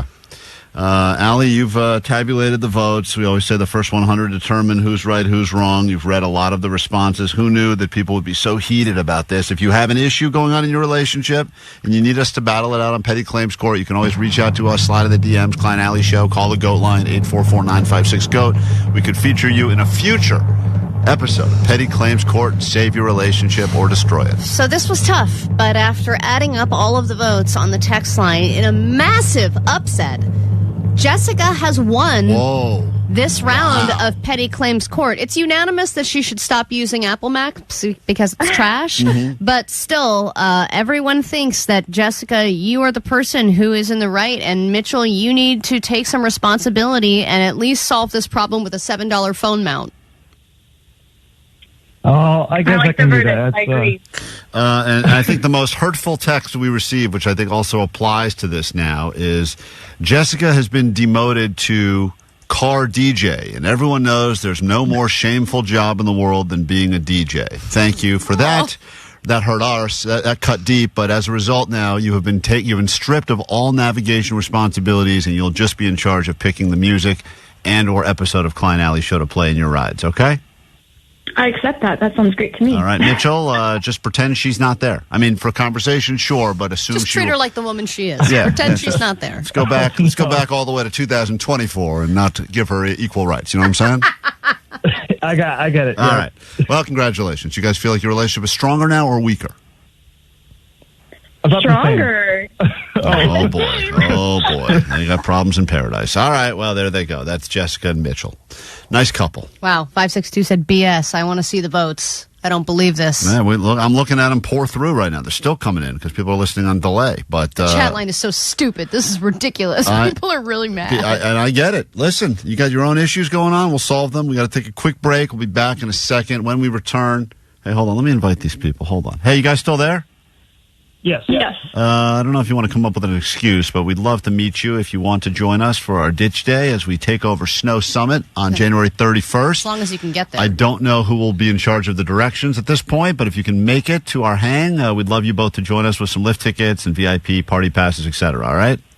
Awesome. Thank you so much. All right, just come up with your excuses now, and hopefully you make up by next Friday. Quick break, back with more show, your ADD news, and your lift tickets next.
K-Rock, we are Klein Alley Show. Let's find out what's going on in the world together. Then we got some Sebastian Maniscalco tickets for you, and we will get you on a standby list so that you can travel to Boston and see Sublime, plus get tickets to see them right here in Southern California at Beach Life Festival. That's happening in about an hour or less. So let's get into your news now so we can carry on with the show. And here we go. Grab your Adderall. It's time for ADD News. All right, well, cable companies were our friends at first, and then slowly they got more and more expensive and annoying, and then a streamer came to town and said, hey, I've got a better deal for you, changed everything. Now we have thousands of streaming services, millions of different shows to pick from. It's overwhelming, it's expensive, and I kind of wish we could go back. And now another streamer is raising their prices. It's the streamer that swore to us they would never do ads, and now they do. Netflix lowest tier account with ads will go from $6.99 to $7.99, and the regular monthly will go from $15.49 to almost $18 a month. And then if you still pay for that fancy 4K account, that's going to go up $2 to $24.99 a month. And now Netflix is up to 302 million subscribers because of things like Squid Game, yes, but also because of their live events. Their Tyson fight, the NFL Christmas games, their ability to do live television well has paid off, and now we must pay up. WWE, it's always like good news when they make a big announcement like they're going to start doing Raw, and then you get excited about it, but what you need to be thinking about is this sounds good now, but in a few months they're going to jack the price up on me.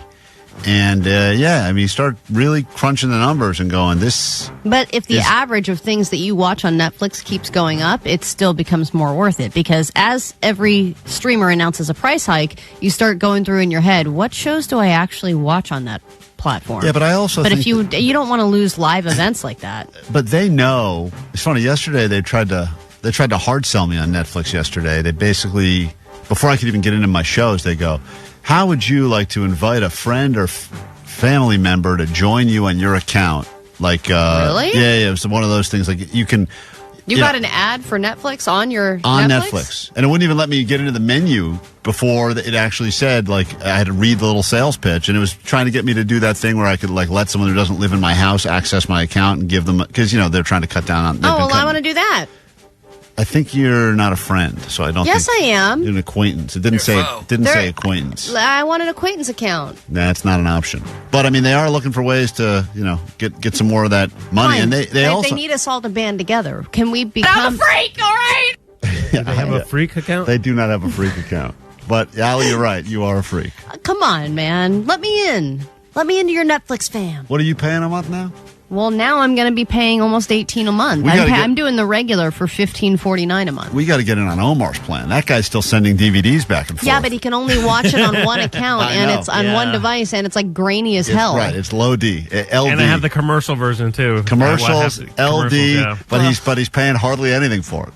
Hardly anything. I know, but come on, if we split it.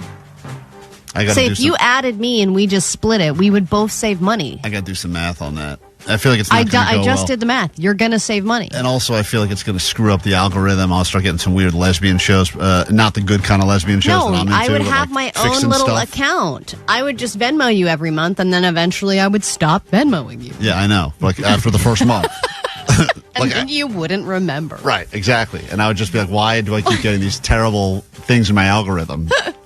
All right, award season is plugging right along, even though a lot of celebrities have asked for them to be canceled or just used to raise money for the fires.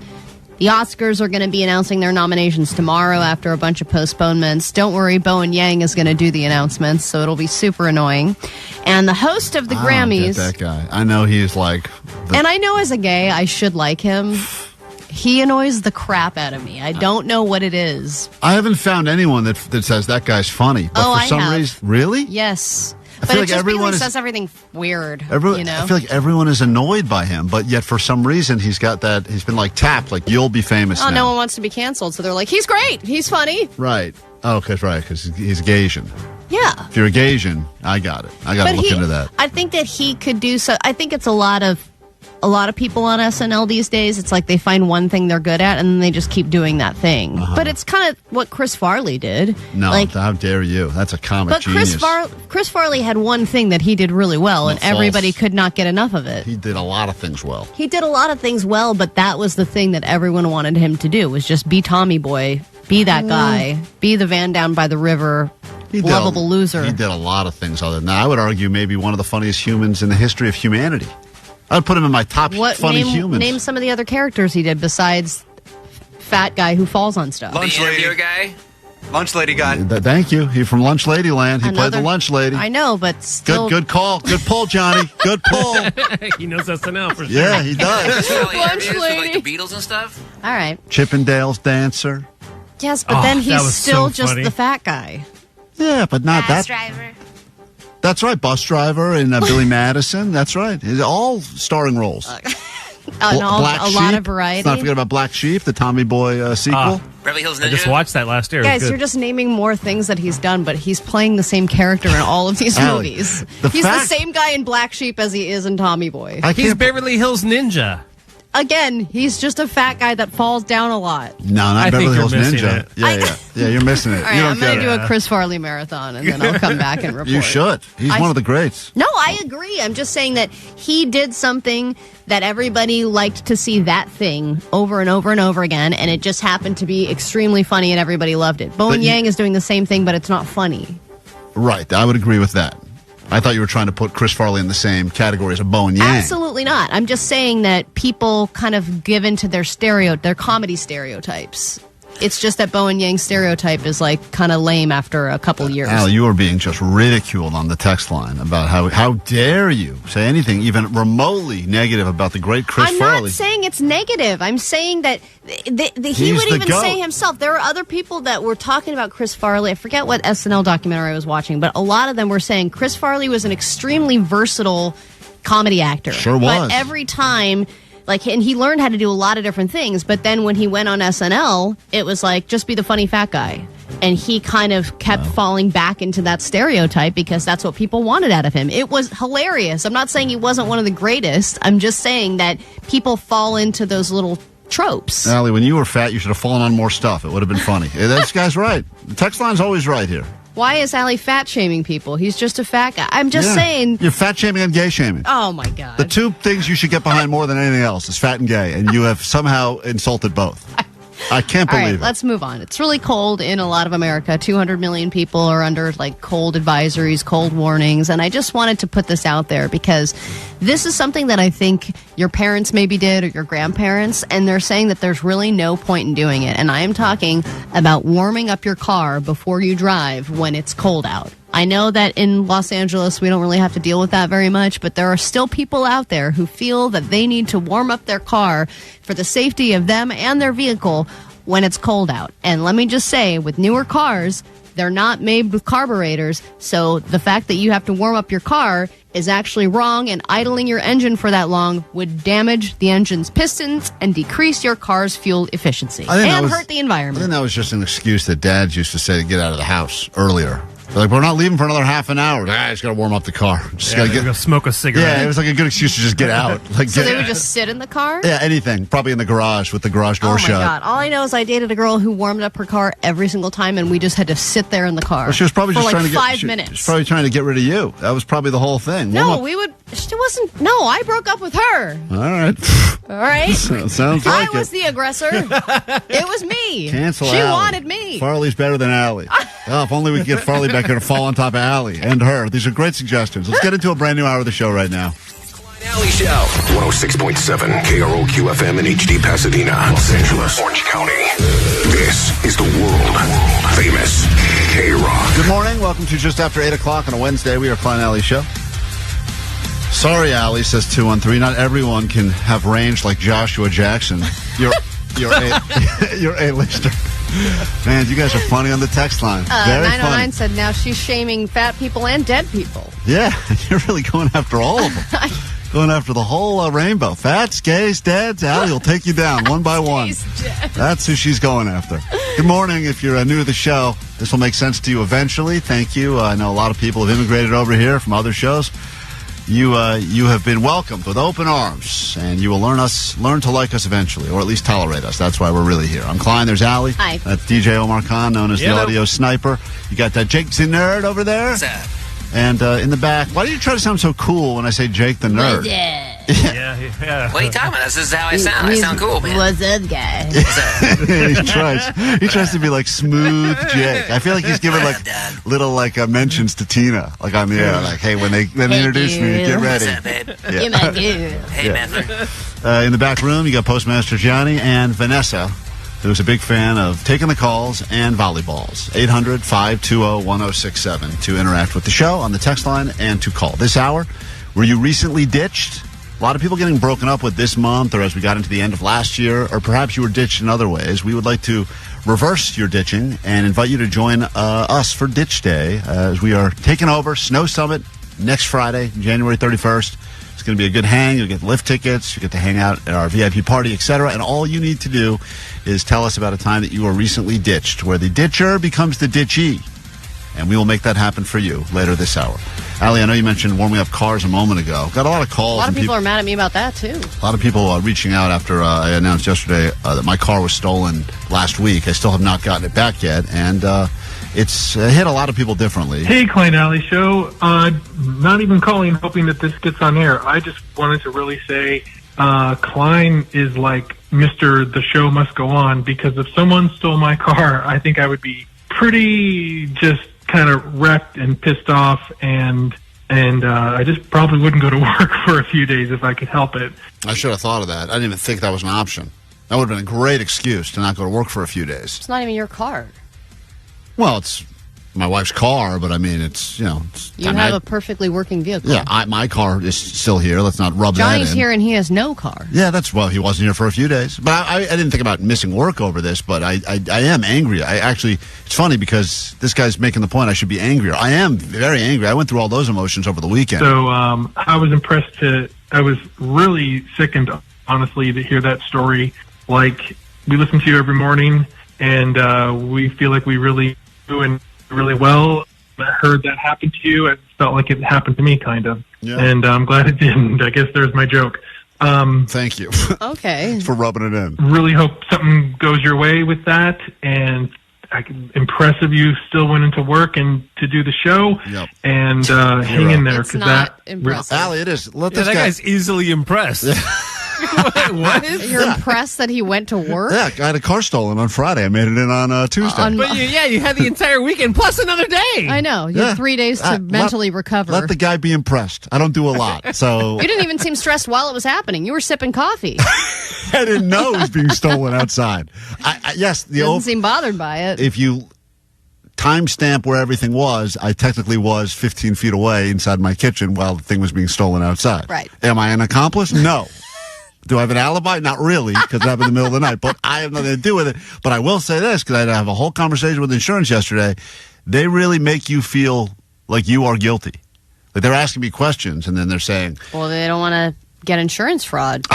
Trust me, I don't want, I'd like my car back. I want the car. I told them, please find the car. Yeah, but help me find the car. If you got it back, I don't think you'd want it back.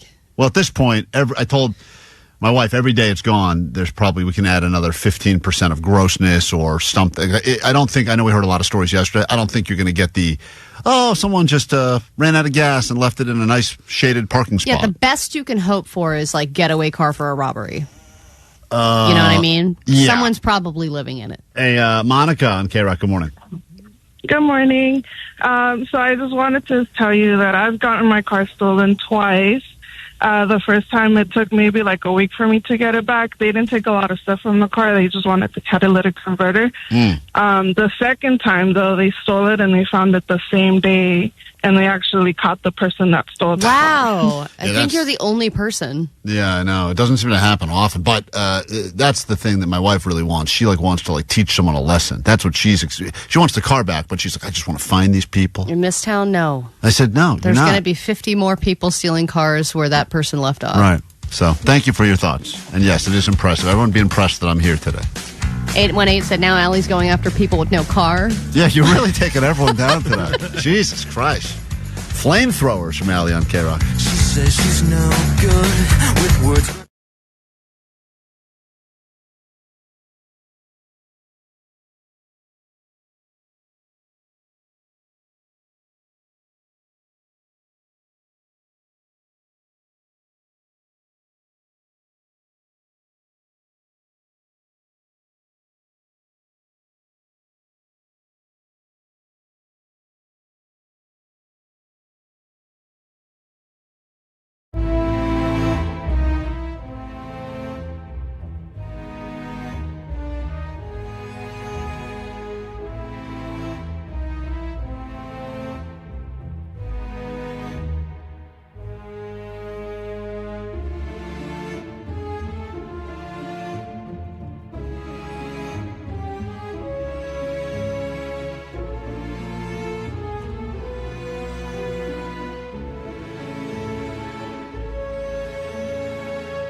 K-Rock, we are a Klein Alley Show. If you were recently ditched or have been ditched in life by friends, groups of friends, maybe you took a trip and then they all left you, we'd love to change you from being the ditched to the ditcher and allow you to join us for some Ditch Day a week from Friday. Get on the phones now, 800-520-1067. We'll get to your stories in a few moments, and you can tell us about how you were recently ditched, why you were recently ditched. Maybe it was romantic relationship, maybe it was a group of friends, maybe it was family. I mean, it could have so many ways you could have potentially been ditched.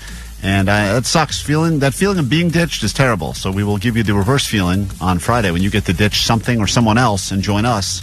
Especially when no one knows that they've ditched you. That's the worst part That's the about worst. When you know you've been ditched, but your friends don't know or care. Pretty much the whole plot of Home Alone right there. We found out that Postmaster Johnny, who is not a fan of weed, doesn't smoke weed, tried to smoke weed the other day. And he said it didn't work on him. What? He said he was promised all these things. He was going to feel all these ways. And Johnny, this was with a group of your friends that made fun of you for being a square, or what was it? No, it was just one of my friends. I went over to her house, and we were just bored, and we were just hanging out and doing that. And you did not like weed. Yeah, you're not a weed guy. Whenever we talk about like getting high, Yeah, you're a square, according to Klein. You're not a weed guy, right? Big Times Square L7 weenie. Yep. Yeah, and your first experience with this is your first time smoking weed or no? No, not my first, but it was the first time I overdosed, and I got really effed up. I thought you said you didn't get effed up. I thought that was the whole thing. You said you didn't have munchies, you didn't have any well, fun. Yeah, I didn't get munchies. That was the thing, though. It's like I thought that was the biggest placebo. I was like, when does the munchies and when does everything kick in? Well, different what weed. placebo means. Yeah, he doesn't know what words. He used a lot of words. He has no but idea it what sounded that correct, though. Confidence. Right. Get Right. hit, cat. Yeah.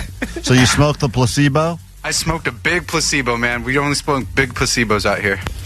This is why people get so mad about Johnny. I understand every morning I come in, there's a bunch of messages like this on the GOAT line, and now I understand. Even talking to him for 15 seconds right there, I get why people are this heated. Hey, Johnny, you do sound just like Vanessa, you pissy little idiot. Oh. Change your tampon, bro. You suck at your job. Okay, well, that's rude. L7. So Johnny, question quickly. You tried weed again, and you say you overdosed. Yeah. What does that mean? I did too much, I think. I think I hit the stizzy way too hard, and I was seeing stuff, and my teeth felt like zippers, and I had candy cans running through my veins on my arms, and I just couldn't remember the last 3 seconds of everything I was doing. I got kind Did you of. smoke it out of a bong, or did you do a dab? Because I know dabs are real potent, right? And it was just the pre-rolls, but I hit the end of it kind of like the roach, and I guess that was the most potent, I guess. I didn't know. You hit one hit at the end of a roach? No. I had we smoked the whole thing. But I'm overdosing, guys. He's like one of those sixth graders who's like, call the police, I'm overdosing on weed. And then they send to the hospital and they're like, Hey, you're just high. The text line is saying, guys, please do not let Johnny smoke. The guy's down to one remaining brain cell. I was waiting for a revelation. I was like, when does the smart stuff actually start happening, or when do I For become you, a it I doesn't. forgot things after 3 seconds instead of 4. Yeah, Johnny, I don't think the smart stuff for you is going to ever happen. I got news for you. I think everyone's cut out a little differently.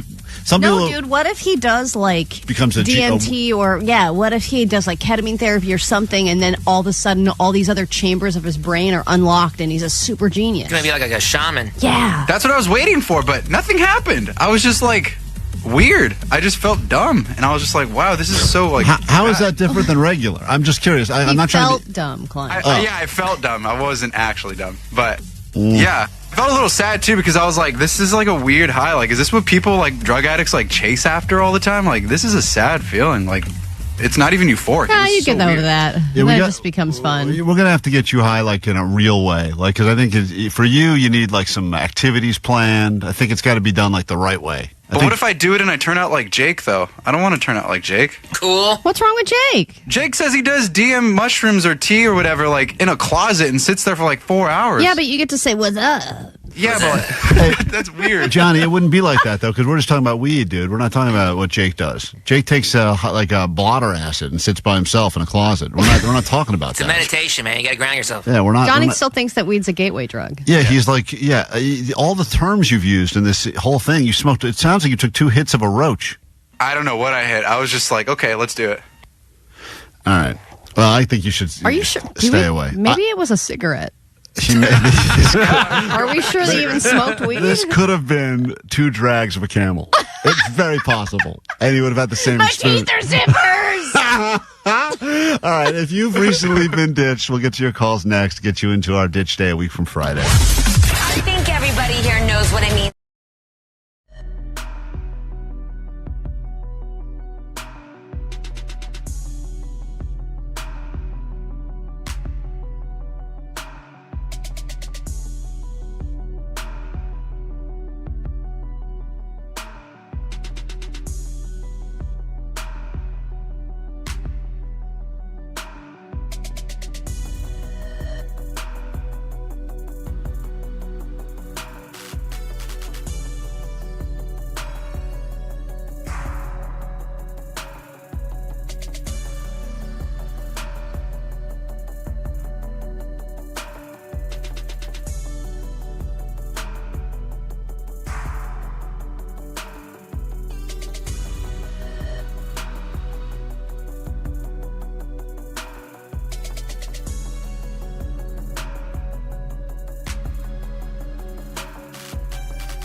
show. That band right there, the Red Hot Chili Peppers, will be one of the many, many, many bands that will be a part of the big fire relief concert. Like Fire Aid, is that what they're calling it, Allie? I know that we've got the lineups. Fire Aid benefit concert, They finally put which bands, which artists will be at which venue. 2 massive shows happening into a dome and at the Kia Forum. People deciding which one they think. I mean, look, they both, you could argue. It's going to be a game time decision for me. You could argue, you see Green Day and you see Chili Peppers on the same stage. I mean, that would be the obvious pick. But then the other place has Jelly Roll, so you got to think about that as well. I mean, I've never seen Jelly Roll. That's the thing, Klein. Is one lineup is people that I know and love and have seen before and would love to see again, and another lineup is just people that I like-ish but haven't seen before. So which one do you go with? Do you go with the new or the old? Those tickets go on sale at noon. At noon today. So just there's your heads up. And, of course, all the money is going to the victims of the wildfires, the relief efforts, etc. And, of course, it's one of the many ways that L.A. has really stepped up. And I'm sure many of these bands reached out and said, whatever we can do to help raise money, we'll play a show. And that's very cool. And they still haven't announced what the price point is, which everyone will find out at noon today. Mm-hmm. But people are already DMing me and going, I don't know what the price is, but I know I can't afford it. Can you please hook me up with tickets? Well, and I'm like, no. I think the one benefit is that we're able to, at least in our own heads, even if it's more than we would spend on a normal concert, we can go ahead and make the excuse in our own heads, like, you know what, this is... Double it because it's for the relief. Right, I'm making a donation, but I actually get something out of it, too. So people have a way of kind of coming up with the reason why they would spend more than they would spend. So can you write all of this off on your taxes? I don't think so. I don't know how that works. Maybe. What about all the booze you buy at the concert? I don't believe that is a tax That's for write-off. Fire Aid. Well, that's right. IRS, hope you're listening. There's Allie. Allie Johnson. Whoops. We've got a little thing we're doing next Friday. It's Ditch Day. Give you an opportunity to unwind. I think we could all use a little bit of a one-day vacation. So if you need an excuse, need a mental health day, need whatever you want to say. Escape from L.A. You could call it that, Omar. You could call it that. But nobody would, right? No one would possibly call it that, but you could. And if you need that for a day, we're going to be at the Snow Summit. We'd love you to join us. We got some lift tickets for you right now. It is Klein Alley Show Ditch Day, and all we're asking for you is a time that you were recently ditched. Because getting ditched is a terrible feeling. But ditching is a great feeling. And we say hi to Roy as we start these calls at 800-520-1067. Lift tickets on the line and VIP party passes. What's up, Ray? Roy. Good morning, Sweet Divots, Ellie and Klein. Sweet Divots, what's up, dude? Sweet Dibs. So go ahead, Rod. My family woke up early on a Saturday. Yeah. And they ended up taking off to Disneyland on me. Now, they didn't even have to pay because we have a family member that works there. I overslept, and they took off without me. So you woke up and no one was in your house, and then you called your wife, I guess. You're and not realized even listening they to all, his name or his story. Well, that's what he said. They all went to Disneyland without him. I heard what happened. Yeah, exactly. And check the location. They're at Disneyland. So you got ditched. They didn't even answer their phones. Oh, man. You really did get ditched. This was not an accident? Oh, no. They did it on purpose. They ditched me. Oh, okay. Because they could have woken you up. I want to right? Well, sometimes, Klein, if you have an even number at Disneyland, that's the way to go. If you've already got like 4, you're like, I don't want to make 5 because then we have to like do 2 separate things and it just becomes kind of a hassle. So Roy got to sleep. Look, I would say that's not a total loss for you. Wake up, have the house to yourself. But okay, I get it. Feeling ditched, especially if you're a Disney lover, then that would be a terrible thing. I was just reading the text line. We'll get to these calls in a second. Someone said, during the fires, I found out after waking up from a nap that most of my family had evacuated without me. What? That is a terrible way to get ditched. Dude! So what's going on? They said, we were almost at full red evacuation zone, so we all just left, but you were sleeping, so we let you sleep. That's a terrible thing to find out. They all evacuated because they thought that the house was in danger of burning down. They just left you there? And they're like, yeah, but he's sleeping so peacefully. Let me say hi to Josh. Josh, you got ditched. What happened? Hi, guys. Hey, what's up? So a few years ago, me and my best friend were both single at the time, and we were going to go out on Valentine's Day since we were both single. And he just completely ditched me and went on a date. And I guess it didn't go well. It turns out the person he went on a date at the time, actually me and her started dating, and we got married. So she's my wife now. So he probably felt ditched by you. I can imagine. All right, hold on one second. It's interesting. The reverse ditch turning into a positive. Let me say hi to Jared now. Jared, you got ditched recently? Yo. What happened? We were at the when we were young festival and went with the wife, ex-wife now, and she ditched me. Ditched you in Vegas when we were young? Yeah. And to the point where like you lost her for the concert or for the entire time in Vegas? No, just at the concert. Where did she go? Do you know? She was somewhere in the festival. She told me where she was at, but I couldn't find her. Well, that happens, though, at concerts. You just kind of lose each other, and then you're like, well, whatever, I'm watching the show. We'll meet up eventually later. No, she left. Why would you leave a guy like Jared with such a sparkling personality? Yeah, he's Mr. Fun. Where are you going? Possibly. Are you going to be back? Yes, I'll come right back. David, stories of times you were ditched could result in you getting tickets to our ditch day. What happened to you? They called me the barmaid. Hey, guys. What's up? So this past Saturday, we actually went to an afters. We ended up meeting this girl. It was pretty cool. She was in the car with us on the way home. I ended up passing out, and we got into an accident. The car kind of flipped over, and I kind of passed out. The only reason I knew the car flipped over is because when I came out, it was literally flipped over. And that's good I just detective remember work. running. I think this car is not right side up. All right. But let me get out and I see. know I was passed out, but I'm upside down. I get it. All right, David. I like where your head's at, so go ahead. I think you may have a concussion, just letting you know. Okay, then what? Yeah, so the girl we brought with us, we actually left her in the car as we ran away. We didn't even think about it until we went back to the car and found one of her shoes in there. And she was attached to the shoe? Thankfully, no. Her entire body was gone when she left home. Okay, all right. It's a weird reverse ditch story. God, I don't know if I want any of these people coming to the mountain now. Now I'm nervous. I mean, I guess there's a reason why all these people got ditched. I mean, that guy sounds like an adventure. Angel. Hello. Good morning. Good morning. You were ditched? Why is that? Yeah, I was ditched in Vegas. So I was already out in Vegas. I was out with my sister and my mom for this whole event thing. I'm there. Then I have a friend who's from the Valley. It's her birthday. She's telling me that she's going to go up. So she goes up. She's like, if you need a ride back, I'll be able to take you home. So I let my mom and my sister go back home. We flew there. They flew back. I missed my ticket going back.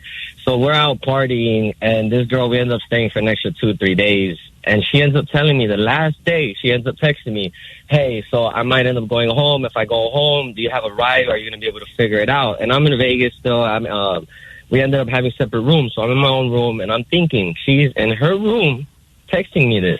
She was already 2 hours away going back home by her lonely. Oh, man, she left you there. That's happened to me one other time where a guy was like, hey, I'll take you back. And then when I woke up and texted him, he's like, oh, dude, I ended up waking up at 4 and leaving. Oh, and that's a terrible feeling because then you got to book a ticket day of or figure out another one. That sucks. Being stranded in Vegas is, I think, one of the worst places to be stranded because you have to spend so much money being there. Yeah, there's a lot of stories about people getting ditched by friends. I don't know if getting ditched by family hurts more because they're your family or getting ditched by a boyfriend, girlfriend, husband, wife. Like 323 say they get ditched from their family group chat all the time, and then they try and add themselves back to the group chat in the family, and he just keeps getting ditched out of the group chat. That is sad. Jose?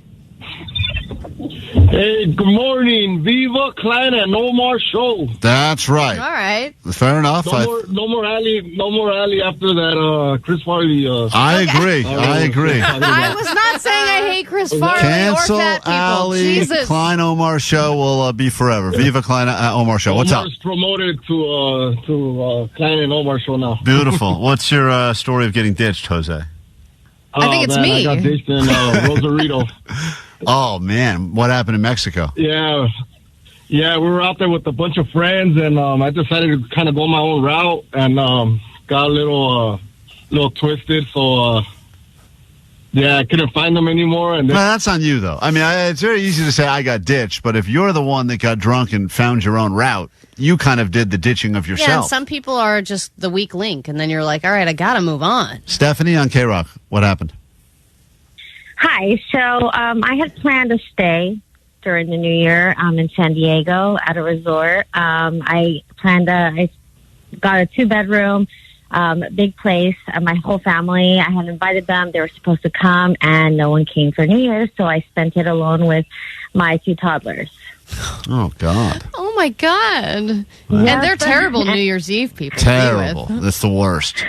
Dude. I mean, my 5-year-old was able to hang on, till the midnight. But yeah, he passed out. How many people did you expect to be joining you for your New Year's Eve party? It was at least 6 other people. And they all bailed. Did they give you reasons or just not show? They didn't show. My mother said she was going to come on the 1st. She also never showed, so...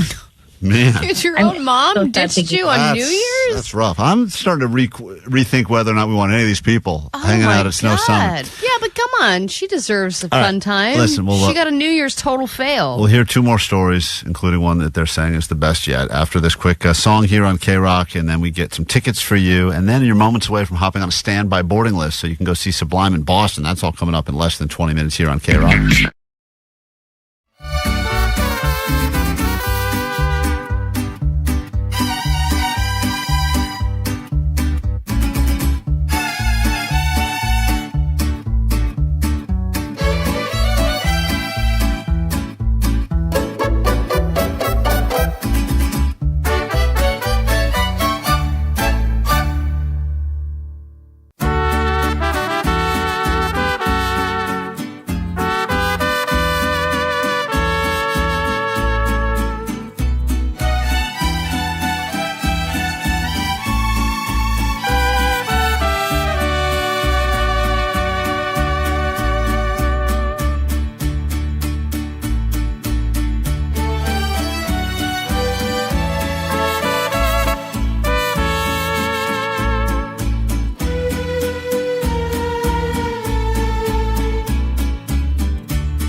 How about a trip to Boston for Boston Calling? What a festival that is. Sublime will be there. We will get you in. And just for qualifying, getting on the standby list in less than 20 minutes. Also going to give you some tickets to see Sublime right here, Redondo Beach, Beach Life Fest. Another great lineup, stacked lineup as well in Redondo Beach. Before we give away some more lift tickets to hang with us next Friday, talking about Ditch Day, Klein Alley Show, Back to Snow Summit. Love you to join us. Give you lift tickets, VIP party passes, etc. People are calling in with their stories of times that they were ditched, because getting ditched is terrible, but ditching work or ditching obligations to come hang out with us in the snow for the day is a good sort of ditch. Mirabelle, we have time for one more story. What happened to you? So we had planned this aquarium trip for like a week, and I called off work and everything, and my family's like, yeah, we're going to be there. So I go from Hesperia to Long Beach, and then they're like, nope, we're not here. And I waited over an hour for them. Wait, you drove all that way and no one told you that they weren't going to show up? No, they said, you know what? We have a Photoshop with our nephew. So you got bumped out of a family photo shoot just to stand at the aquarium by yourself? Yeah, we all got little hats and stuff, so I was just sitting there waiting for them with my hat. Oh man, being in a matching outfit for one. That's so sad. Did you had all the other hats and no one to put them on? Yeah, and I bought the tickets too. Oh my God, for everybody? For everybody. All right, let's make that up to you. That's a sad. All these stories are equally sad for different reasons. But Friday We will not ditch you. Please come up with your excuse, get it ready, and we will see you at Snow Summit for some skiing, snowboarding, drinking, eating, all that good stuff. All right, no hold on. ditching. Thank you so much. Thank you, and to everyone else. We're all who going to called. wear matching hats. You're responsible for the matching hats for everyone, okay? We'll take a quick break. We're going to come back in a second with a look at what's going on in the world with your ADD news. And then, the giving continues. Your tickets and spot on the standby boarding list all coming up. Bad manners. Show me dildo. Allie, you can't say that. Show me. Show me dildo. Good show. Klein Alley Show. Mornings on KROQ.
Being called gross is not fun. No one wants to, even if you know that you do gross things. Because I'm convinced when you're by yourself, everybody does a few gross things by themselves when no one's watching because they think they're by themselves. It's their own shame. I mean, that's when you start picking at your body. You pick, you smell, you sniff. Yeah, if things fall on the floor, you eat them still. But then there is public gross. Public gross is no good. And we believe that there are two people on the show that are both going to be competing for the title that no one really wants, which is grossest on the show. It's time for the gross off. In this corner, he has a sweating problem that we know about. He walks around with paper towels under his armpits because deodorant can't even help him. I have social anxiety. I haven't said it's you yet, Jake. Let me finish the introduction. Could be me. It's Jake. Here's Jake. He's also got some sort of a digestive issue, which he has. Ulcerative colitis. He has a car. Digestive. It's an autoimmune disease. He's a car. All right, Jake wins. Let's get out. The contest is over. Come on, Klein. Why are we doing this? And then in the other corner, we have a person that has multiple times eaten stuff out of the garbage because it was thrown out accidentally, doesn't care about expiration dates, and has had multiple rashes, including pink eye, to the point where she earned the nickname Diclops, the lesbian Cyclops, because one of her eyes was swollen shut with crust. Which has happened multiple times since. But I just want to hear all the times Omar gags in his own mouth during this competition.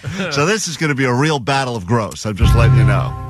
not to make it even worse for myself, but I've also earned nicknames like Poogers and the Onion Queen. Yeah. Oh, yeah. Don't worry. That'll come up at some point during the quiz.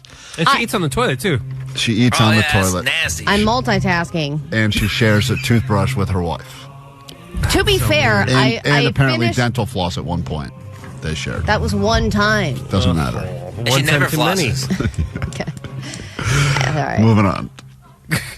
Jesus Christ. Allie's the winner. All right. Let's go. Move on. You just keep describing each person. I haven't even gotten to the quiz yet. I mean, we're just in the goddamn intro, and I'm nauseated right now. Yeah. Well, yesterday I was sitting there writing my show email in the same clothes I had exercised in while not showering and sitting on a fabric chair going, maybe I should just own it. Oh, my God. Jake and Allie, write down your answers to these questions, and we'll go through this quickly, and then we'll have a palate-cleansing song, which I think we'll all need at that point. And apologies if you're eating during this, or if you've already had a rough week because of the fires, and who hasn't. I'm sorry to make your week even rougher. Maybe someone will listen to this and go, you know what? Could be worse. It could be Allie or Jake. Question number 1. If you drop food on the ground, how likely are you to still eat it? Can you explain one of the food examples? And what ground? Yeah. See, these are both questions asked by gross people. They're important questions. Is it my own kitchen floor or is it an outside? You can answer area? this as a general, but if you'd like to go ahead and clarify, I think all of you are going to answer grossly, but you're going to defend your grossness because that's what gross people do. So go ahead and write down I'm just in general now. Go ahead. It is a random sampling of grounds and foods. Is it a shish kebab? Is it a field? All right. Is it a bathroom floor? Allie, if you're eating on the toilet and something slips out and falls on the floor, are you still eating it? Just answer the question. How? It depends I will tell you on right, the floor. I will Is tell it a gas station bathroom floor or my bathroom? Guys, I will, without asking any if of it's these the KROQ questions. floor, no way. Okay. Right? I'm going to say No, if it's the KROQ floor, 10 seconds. Oh, my God. Oh, my God. Guys, this is just question 1, please. Okay. If you drop food on the ground, how likely are you to still eat it? And please, you're more than welcome to take this quiz yourself. You're sitting in traffic right now. Whatever. Answer, let's see how you would have done. Are you grosser than Jake or Allie? Probably not. Question 2. How often do you wash your hands after going to the bathroom? Again, this completely depends on where you are. No, it should not. No, it should not, Allie. How often do you wash your hands after going to the bathroom? Jake, come on. You know what I mean. Huh? Allie's going to get a perfect score on the gross quiz. All right. 323 said the gross off is more exciting than the upcoming NFL playoffs. Didn't Allie admit yesterday she had crabs? Yes, I she didn't did. say I had crabs. I said if you had crabs, you could shave them off. Jake is not Keep gross. up, keep He's up. handicapped, someone pointed out. Thank you. Disabled. Question number 3. What is the most amount of days in a row you've worn the same underwear? The most amount of days in a row. Why are you humming? What, the most amount of days in a row you've worn the same underwear? Camping or not camping? Allie, just answer the goddamn question. Question 4.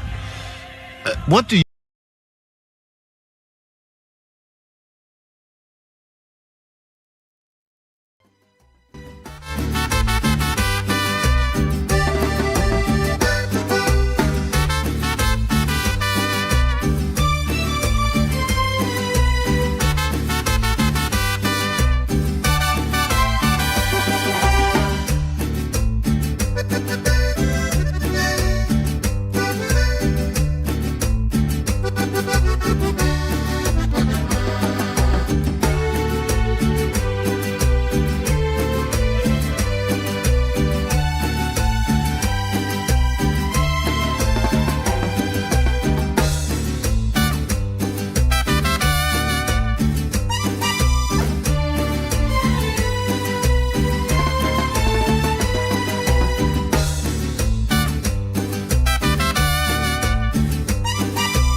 10 minutes of your life looks pretty sweet. We'll do the news first. Then we will get you on a standby boarding list so you can win a trip to go to see Sublime in Boston and Boston Calling. A lot of great bands. What a lineup. I don't know if we posted the full lineup up on our socials, but we should because that is stacked and we will get you over there. And just for qualifying, getting your name on the standby list, which could result in a trip to Boston, you will get tickets to see Sublime right here, Redondo Beach at Beach Life Festival. All that is happening in less than 10 minutes. But first, your news. Grab your Adderall. It's time for ADD News.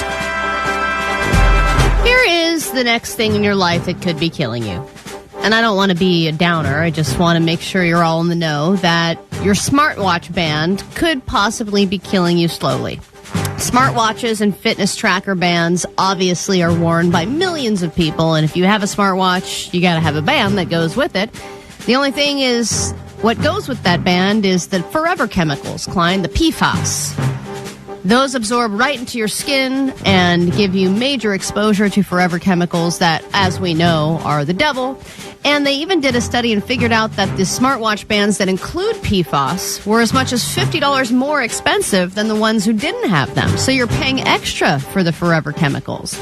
But they are making more advancements in smartwatches, and you will soon be able to detect IBS flare-ups weeks in advance. Jake, you hear that? So do you want to solve a short-term problem or a forever problem? Yeah, I mean, if you think about it, Jake, if you get a smartwatch that's able to detect this, your dog would be obsolete because that's the reason you have your service dog. Well, no, that's the fake reason he has his dog can't actually detect when Jake has to make a turd. Are you willing to admit that? No, yeah, she can. Has Jake, we're not going to keep you. We're not the authorities here. But I mean, between us, that dog is not trained to do anything service related, right? Except for maybe calms your anxiety a little bit. Yeah, she's trained. She's not trained. A good girl. She's not.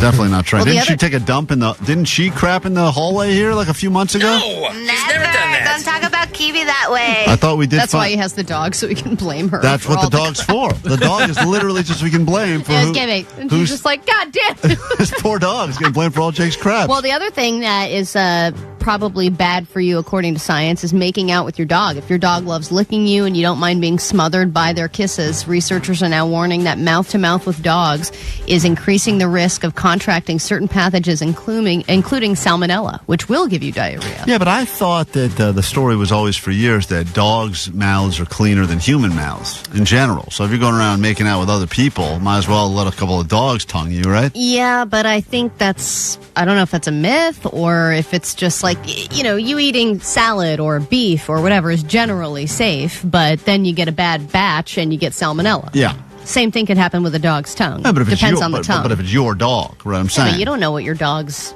eating or how much butt they're licking. Klein doesn't matter. Ali, did you see Klein's social media where his dog was tonguing him for like 10 minutes? Not 10 minutes, but the dog. It was a long time. Is this another Klein car sesh? Yeah, I had a lot of time in traffic It was lately. crazy disgusting. Thank you. Well, it's funny because I posted that, and then like the next day, the story just dropped, and it was like I was like, oh man, that's timing is terrible. I just after letting my dog pretty much.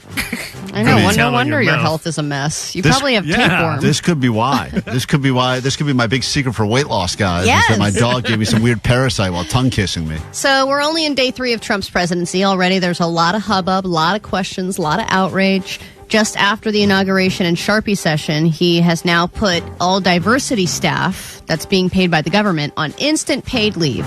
But the biggest outrage comes from the end of the birthright citizenship order, which has already resulted in him being sued by 22 different states. And the thing is, Trump being sued isn't really, like, he's being sued all the time. It's just kind of add it to the pile. I don't know how much it's going to do at this point, but they claim it violates the 14th Amendment.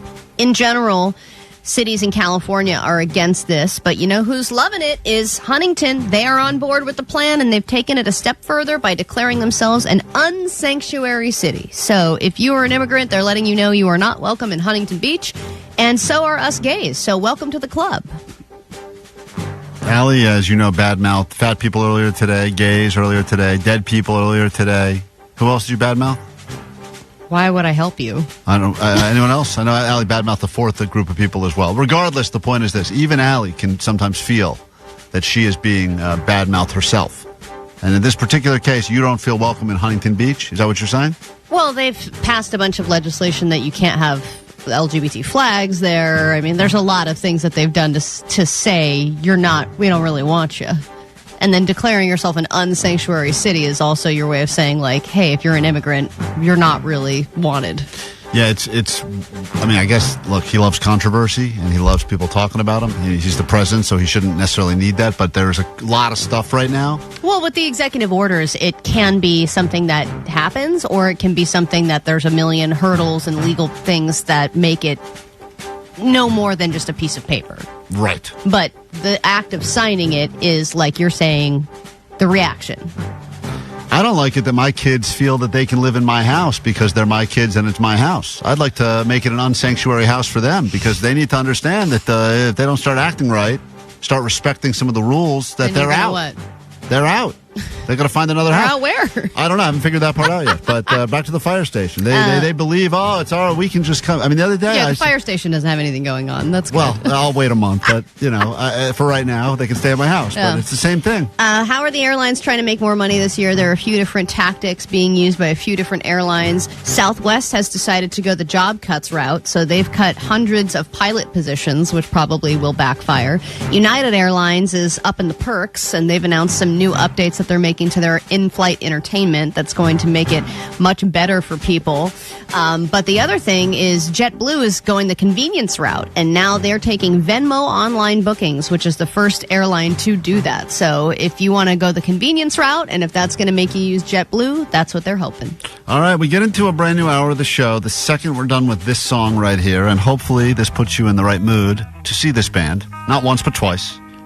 We got your tickets. Caller 20-800-520-1067. Sublime once here and potentially again in Boston. Call now.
Show. 106.7 KROQ FM in HD Pasadena, Los Angeles, Orange County. This is the world famous KROQ. Oh yeah, here we go on a Wednesday morning. Good morning. How goes it? I am Klein. That is Allie. Hi. Klein Alley Show. DJ Omar Khan, the audio sniper. We got Postmaster Johnny taking them calls feverishly in the back right now as people are attempting to get on the standby boarding list to go see Sublime in Boston. Vanessa back there as well. And that is Jake the Nerd. There it is. Jake the Smooth Nerd. What's up, ladies? You need us. The numbers this hour, 800-520-1067. Call, text. Goat line is there for you as well. Going to grab caller 20 in a moment, deliver some great news. This hour, lots to give you. More lift tickets to join us that just announced Klein Alley Show Ditch Day back at Snow Summit, happening a week from Friday. Get you in there so we can all hang together. A day of skiing, snowboarding, drinking, eating. High altitude drinking is something special. What more could you ask for, really? It's cheaper, too, because you need half the drinks. You know, speaking of drinking, Jake has been attempting to do this dry January, although I think he's failed a few times. And as a result, he's like the number one consumer of non-alcoholic beer. And he was saying yesterday, I don't imagine this is even possible, but he was saying that he's had so much non-alcoholic beer that he thinks he could, in a blind taste test, tell the difference between alcoholic beer and non-alcoholic beer. And I don't think there's any chance he could do this. I would be willing to bet almost anything that he couldn't, because They've gotten so good. They have gotten stupid sneaky to the point where I've had a few of these sometimes, because they've also gotten really confusing with the labels. Oh, I bought nothing but non-alcoholic beer for my wife's birthday party last year. Accidentally, all accidentally. Yes. Yeah. And everyone was drinking it all night before we realized. Right. You start going like, I don't understand. All these people are equally ugly as they were, an hour ago. And I'm still not funny. Right. What's going on? And then you realize, oh, wait a minute. It's tiny little fine print, 0.0. But you think that if it was a familiar beer, like if we got regular Corona and non-alcoholic Corona, he would be able to tell which one has alcohol and which one doesn't? No way. I don't think so either. He says he could. He says he can tell. If you give me like a Budweiser and an O'Doul's, for sure.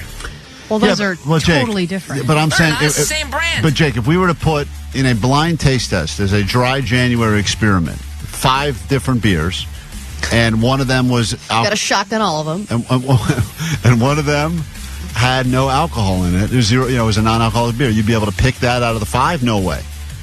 I think I could, especially if it was like an IPA. Some of the lagers are a little bit tricky, but I think an IPA, yeah, I could. Well, you want to bet something? Because I just don't. There's no way you could do this. There's zero chance. Yeah, there's a chance. I can do it. There's a good chance. This is the time. Confident. This is the time. Remember, Allie claimed she could feel the toilet paper she was wiping with and could pick out her brand. Yeah, and I did. And she did it. Right. Remember the time where I picked out my favorite beer out of all of them, out of all those Hefeweizens? No. Yeah, do you remember when we've done all this and we were right? Okay, well, this time he won't be right. If we do enough of these, one of these times he won't be right. I know that much. Hey, Sean in Long Beach. Hey. You're caller 20. Yes. Thank you so much. Here's what we got for you. Tickets to Beach Life Festival right here at Redondo Beach. You will be at that already. Those are as good as yours. Congratulations. Also going to write your name on the standby list so you can potentially go see Sublime on our dime in Boston, all right? Dope. Thank you. You could be a future member of KROQ's Mile High Club. Another chance to win coming up with Nicole at noon. Then at 3 with Megan, and again at 6. Get on that standby list so that trip can and will be yours. Hold on, Sean. Thank you for listening to the show this morning. Lots to get to this hour. I don't know how we'll have time for it all. We're backed up, as usual. Backed up, as always. But Allie's birthday is coming up this week. Tomorrow. Oh, tomorrow's Thursday. Oh, Allie's birthday's tomorrow. Oh, yeah, we knew that. Thanks. Surprise! Allie's birthday is tomorrow. And, planning is already going awry. We'll get to that and more after Lincoln Park on KROQ.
KROQ, Klein Alley Show. If you need us, 800-520-1067. Viva Klein Alley Show! Thank you for that.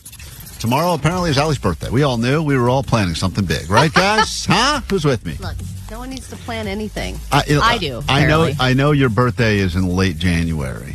And I guess we've officially entered late January. I didn't remember the exact day, but I usually send you a vague text sometime in the next week or two to 1, say... 2, 3. It's very easy to remember. Well, whatever. Yours is 1-1. Very easy to remember. Sure. Happy birthday. 1, 2, 3. Happy birthday. Happy birthday, Sally. Happy birthday, dear Sally. That's right. Kind of said my name. Well said. Yeah, that's not what you heard. You have to plan your own party? That's kind of sad. Well, is it though? Because here's my wife's reasoning. Oh, boy. I should plan my own party because only I truly know what I want for my birthday and what the perfect day looks like. So in order to avoid disappointment and have no risk of feeling let down, I should plan every aspect of the birthday party. False.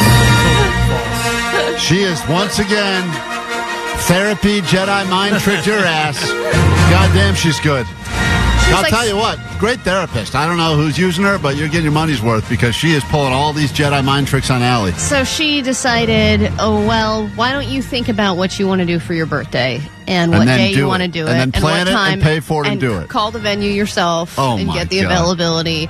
And then I was like, okay, I'm making the phone calls and I'm doing it and setting it up. And then she goes, okay, well, who do you want to invite? And I was like, well, we can invite these people, blah, blah, blah. And then she goes, okay, well, why don't you then go invite them? And I was like, can you just invite them? Because I don't want to send out a million text messages to everybody. And she was like, well, I think it would mean more coming from you. And I was like, wait a minute. I think that for my birthday, what I would like is to not make decisions. I would like for somebody to just know generally what I would probably like and then just make it happen so that I don't need the stress of planning 2 birthday parties because mine is 3 days before my kids. Right, but you have expectations. You may not, you have certain things that you think would make a great day. I don't know what that is. Be left alone, have a nap, sex, who knows? Like if Everyone's you were got their going own to plan thing. my birthday, what would you do? Well, I planned your bachelorette party, and I made it the greatest day of your life. We went to a WNBA game. We did a bunch of lesbian things. You rode a bull at Saddle Ranch, and you drank some whiskey and played pool. It was a great day. That was great. And I didn't have to plan it, and I also didn't even know it was happening. So it was all great because it was like, hey, here's the next place we're going. Boom, this is what's happening. But that took a little thought and a lot of effort, and I wish I had thought about saying, what do you want that day to be like? And you plan it, I'll just be there. I mean, it's just a great way to pass the buck. Yeah, but do you want to plan your own birthday thing? No, because you're always going to put yourself last and be like, whatever you guys want to do. No. And that's kind of what I ended up doing. So this is over the weekend? Because the other thing that's interesting is you've somehow mushed the weather. They talk about how we've had no rain in Southern California for 9 months. And then this weekend, you've planned a birthday for yourself and I think your son. And both of them are outside. And that is what finally is It's bringing be the rain. Rainy and cold. Yeah, super cold. It's funny how you've mushed the entire weather. You should have planned these parties during the fires. Probably could have saved a lot of damages, Allie. Your mush power is so strong. I asked my group of friends, I said, okay, there's a few options here. Pick one. And all of them said we would like to do this like spa thing. So basically, this great El Cheapo hack, by the way, if you book a treatment at one of these hotels, you can access all their facilities all day long for free if you just get one thing. So we're all going to do that, but the biggest draw is the outdoor pool. And so the plan was Saturday, to be have like a pool day on Saturday, and that seems like it's probably not going to be very fun. And then my kids have a pool day in your own driveway on Saturday. It's gonna be pouring. And then the next day is going to be my kid's birthday, and it's like outdoor, indoor at our house. So it's probably just going to be an indoor thing. But I feel like I shouldn't. I feel like birthday parties in general become lame the older you get. And it just becomes kind of silly that you're doing a birthday party, right? To send a message to people from the birth, like I'm getting texts and says, "Hey, I'm doing a little thing for my birthday on Friday. We're meeting up wherever. Insert steakhouse here, bar here. Love you to if you could stop by for a drink, that'd be cool." Mm-hmm. It's a no pressure thing. It sounds like they're doing it one way or another. And yeah, you do want to feel like some people show up and care about you. But if it's something where it feels more formal, like if it came from your wife and she said, we're doing a thing for Allie's birthday, it's at this place, be there at blank, then it does feel more of obligation, but also it feels like a little bit of thought went into Yes, it. it feels like someone cares enough about you to plan something on your behalf, which is the most annoying part of the party, is the planning of the party. Yes, that is the most But annoying part. 714 said, I planned my own birthday party, and it was last week, and it was amazing. Everything and everyone that I wanted was there, and it was the best way to have a party. You know what? The argument is it's the only way you know that you're going to get potentially exactly what you want, That's is if what, you do it all that's yourself. what my wife said. Well, then she's not, then once again, she has Jedi mind tricked us all. But And she's right. 323 had a great suggestion. What if the listeners plan a birthday party for you? Great. I will definitely. I can't imagine that would Just the make me text happy. line or net bangers alone will give Allie a great day. And if you're a new listener and don't know anything about Allie, that's fine. Any idea out there. Probably be her coupon clipping at Aldi's. What a day. 323, the best thing for Allie would just be for her to not have to pay for anything. She would love that. That But would be great. If I could plan my own birthday party and know I don't have to spend a dime on it, I would be happy to plan it. I think at some point, though, you know, like you should plan a party for your son because he's like 2. He's like a baby. So you have to plan a party for him. He can Like be 3. he can't do it himself. You're an adult woman, and you should just say, like most people, like I tell my wife, I say, I'd like to sleep later than normal if possible. Sex would be great. And something wrapped in bacon. Done. Perfect day. Every single time. Every year. Every year. Well, and then I got the question this morning, what do you want to do tomorrow for your actual birthday? Yeah, and I'm you like, I can't- have to plan that too? No, you're coming in here to do this dumb show. I know, but then like later on, I have to think about the things I want to do later in the day. Nah. You And I'm can't like, even just come up with, hey, we're going to go to your favorite restaurant? yes, even you know? just like pick a dinner Jesus, place. man. My Yeah. God. Yeah, I mean, you'd think, does she know you at all? I don't know. I think everybody here knows what it means to join the Mile High Club, right? Oh my God! It's the KROQ Mile High Club. Get lucky and see your favorite KROQ bands in places all over the world. Destination 2.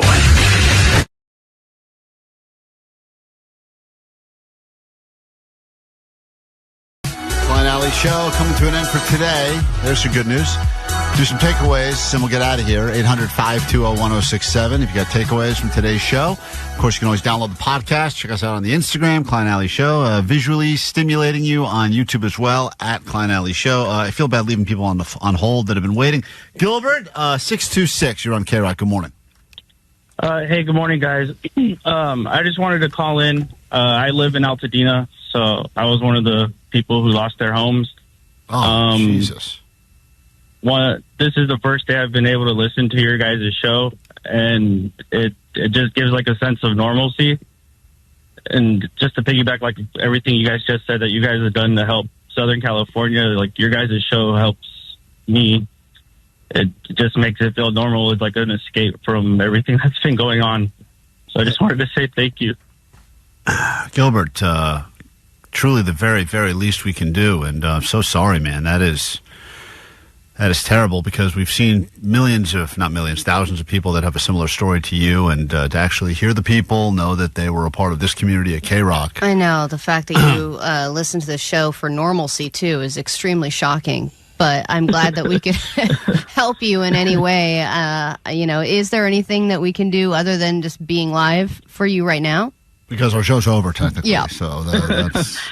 No, you guys are doing everything. Like I said, today was the first day. Like I listened to you guys and just laughing in my car, hearing you guys. It helps so much.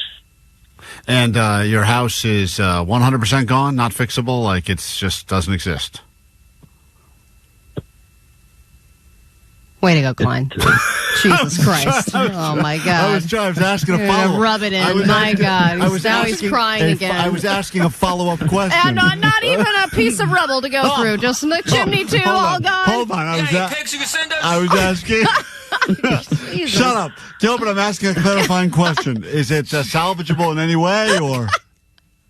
No. Oh, okay. Okay, great. Was that worth it? I'm glad I could drive that home.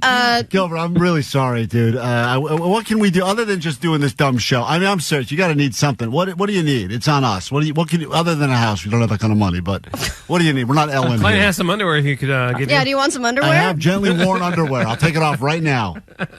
I'm good. I just, whatever you guys are doing, donations, whatever, just the whole community needs it, and you guys are doing so much for LA. Have you, if you don't mind me asking, have you had that house a long time, and where are you staying now that your home is gone? I've been there for 30 years, so my entire life. Jeez. And right now we're in an Airbnb, and we're going to move in with my uncle in a couple weeks. Oh, your uncle. He's letting us in. That's terrible. No one wants to live with their uncle. I know. Do you like your uncle? What kind of uncle is he? Oh, okay. Good. All right. He's a great uncle. All right. Gilbert, don't listen. I know the way the world works is we all talk about this now. Every week afterwards, people start getting distracted with other things, etc. But do not call us. That was a double negative. But what I'm saying is we want to be with you through this process. So if you need something, if it's maybe a month, maybe it's 2 months, you need something, you need some help. Even if we can't do it, we can put it on the radio. Someone could potentially help you listening. And please use us as a resource for you. I really do mean that. And I'm so sorry you got to go through this, man. It's terrible. I really appreciate you guys so much. I want to tell you something, though. As Jake, Klein said earlier, even though you've lost your home, at least the Rams are in the playoffs. Right. I did say Unfortunately, that. I'm a Raiders fan, so I'm not about that. Way to put that. Hey, Gilbert, and I mean this, it's just to give you a little perspective. Jake didn't lose his house. He lives in a shack in the back of a backyard somewhere, and you're still in a better situation than he's in right now, just so you know. That's always a good thing to be better than Jake. All right, that's right. Yeah, Thank you, thanks, Gilbert. Thanks I'm for calling. Good takeaway. Thanks, Really, Dave. really sorry for that. That is Sorry that's a for bummer. Jake. Sorry about that. Sorry for Jake. Let's all raise.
Smiley Show. We fall for scams. I fall for quite a few scams. So many scams. Can't keep track of them all. In fact, some people are pointing out that maybe the scam I fell for 2 weeks ago resulted in me getting my car stolen last week.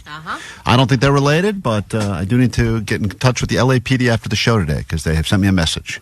Oh, really? So I don't know what it's about. Maybe they tracked it down. I think, wouldn't they call you if they tracked it down?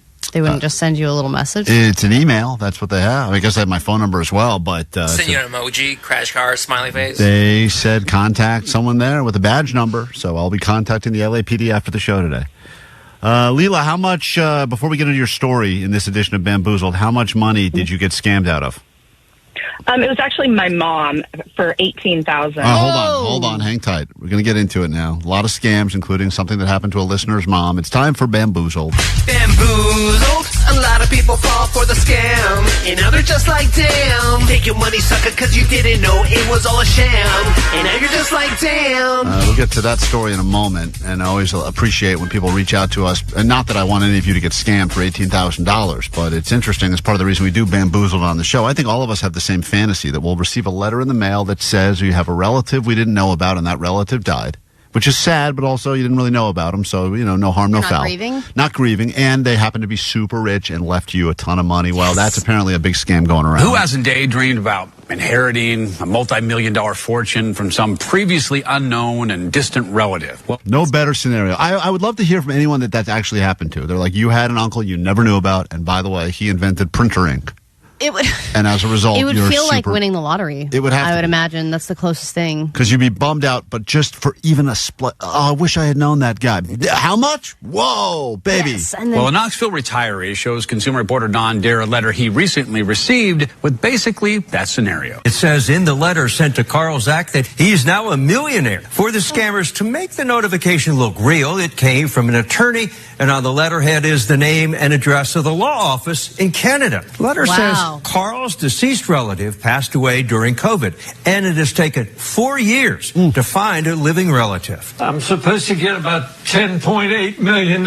He's got that scammable voice. He does sound scammable. $10.8 million. Shaky and unsure. That 4 years to track you down, and you're the closest living. But which means, by the way, not favorite. We just couldn't find anyone else to give the money to. Yes, I know. And then you think about an old guy like this, he's probably 80 years old. What is he going to do with $10 million?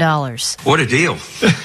Tell me about it. I was really excited. Well, it turns out that's just not true, and everything was a scam. Carl Zach's excitement about the fortune he was to receive didn't last long. This official-looking letter from an attorney arrived earlier this month. The last name of the deceased is the same as Carl's. And you're the only living relative who could claim the money. Exactly. Isn't that? I'm just going to let you know, at the risk of sounding like an idiot, I would fall for this scam.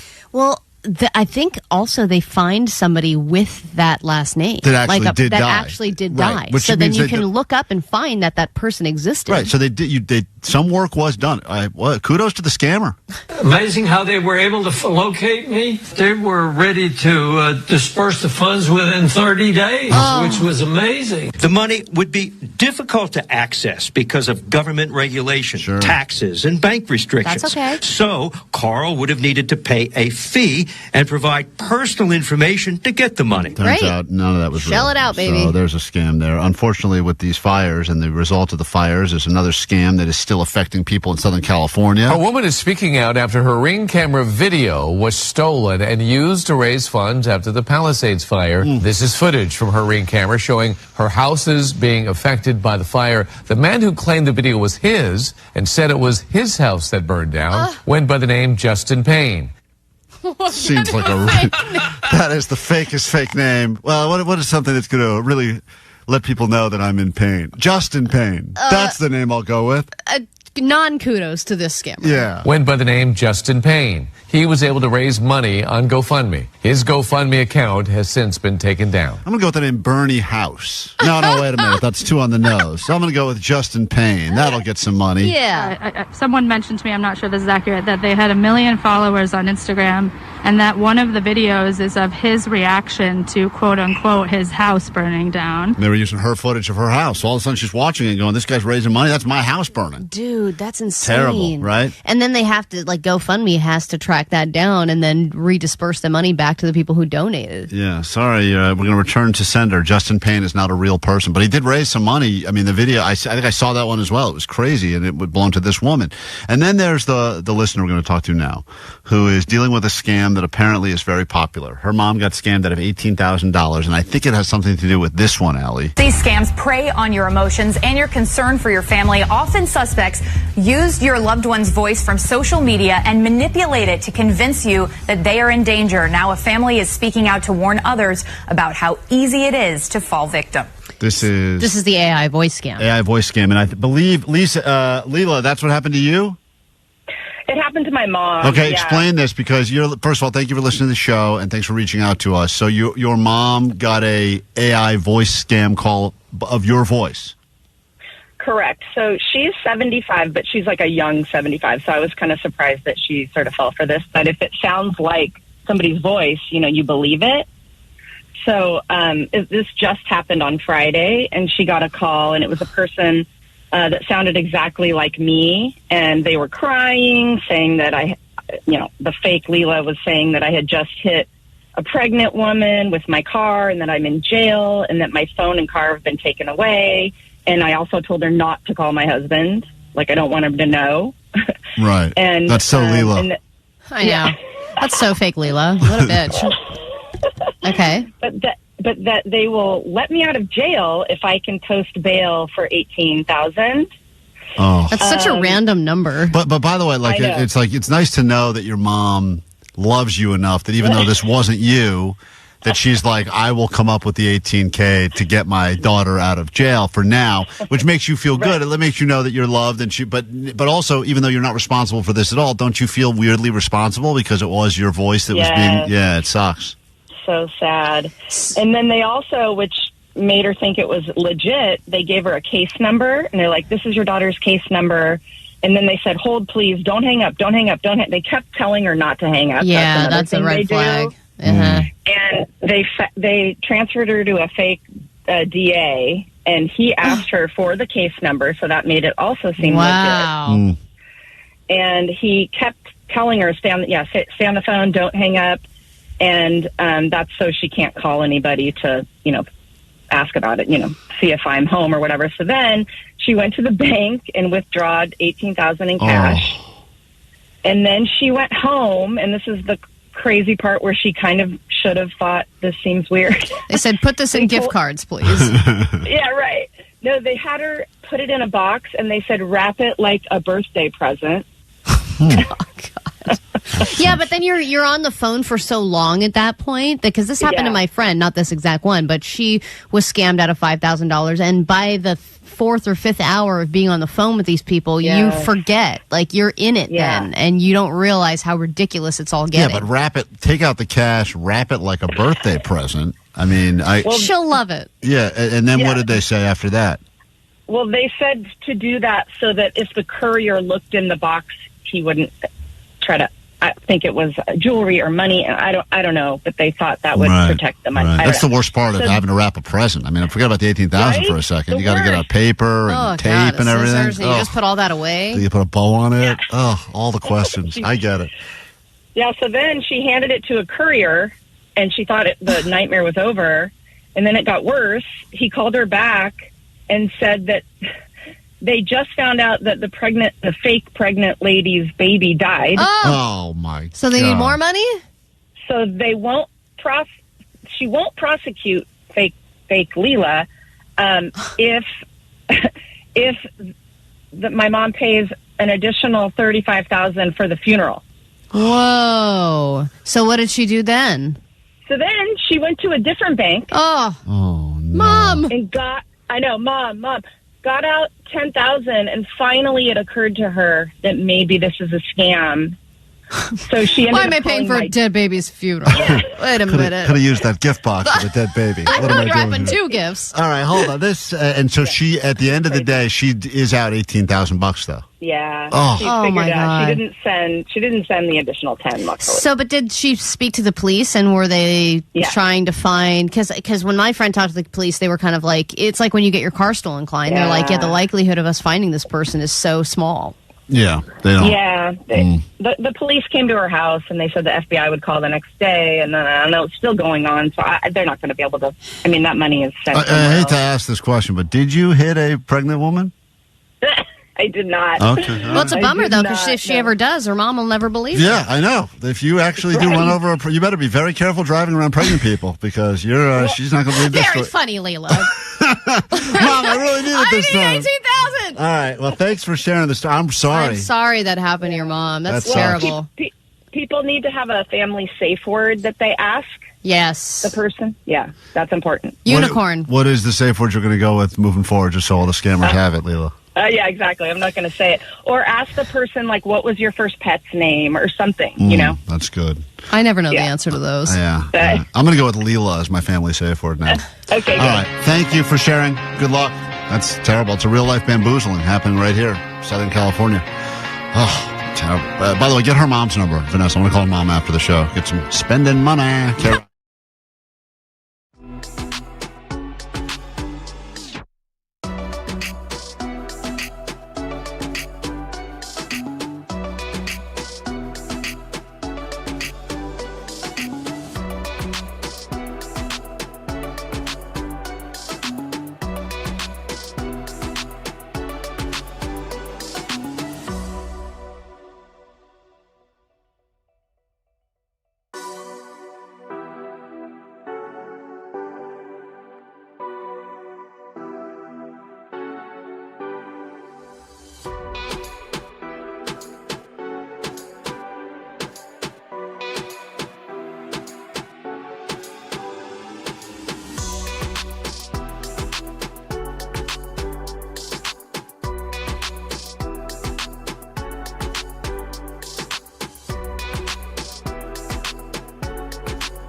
Klein Alley Show.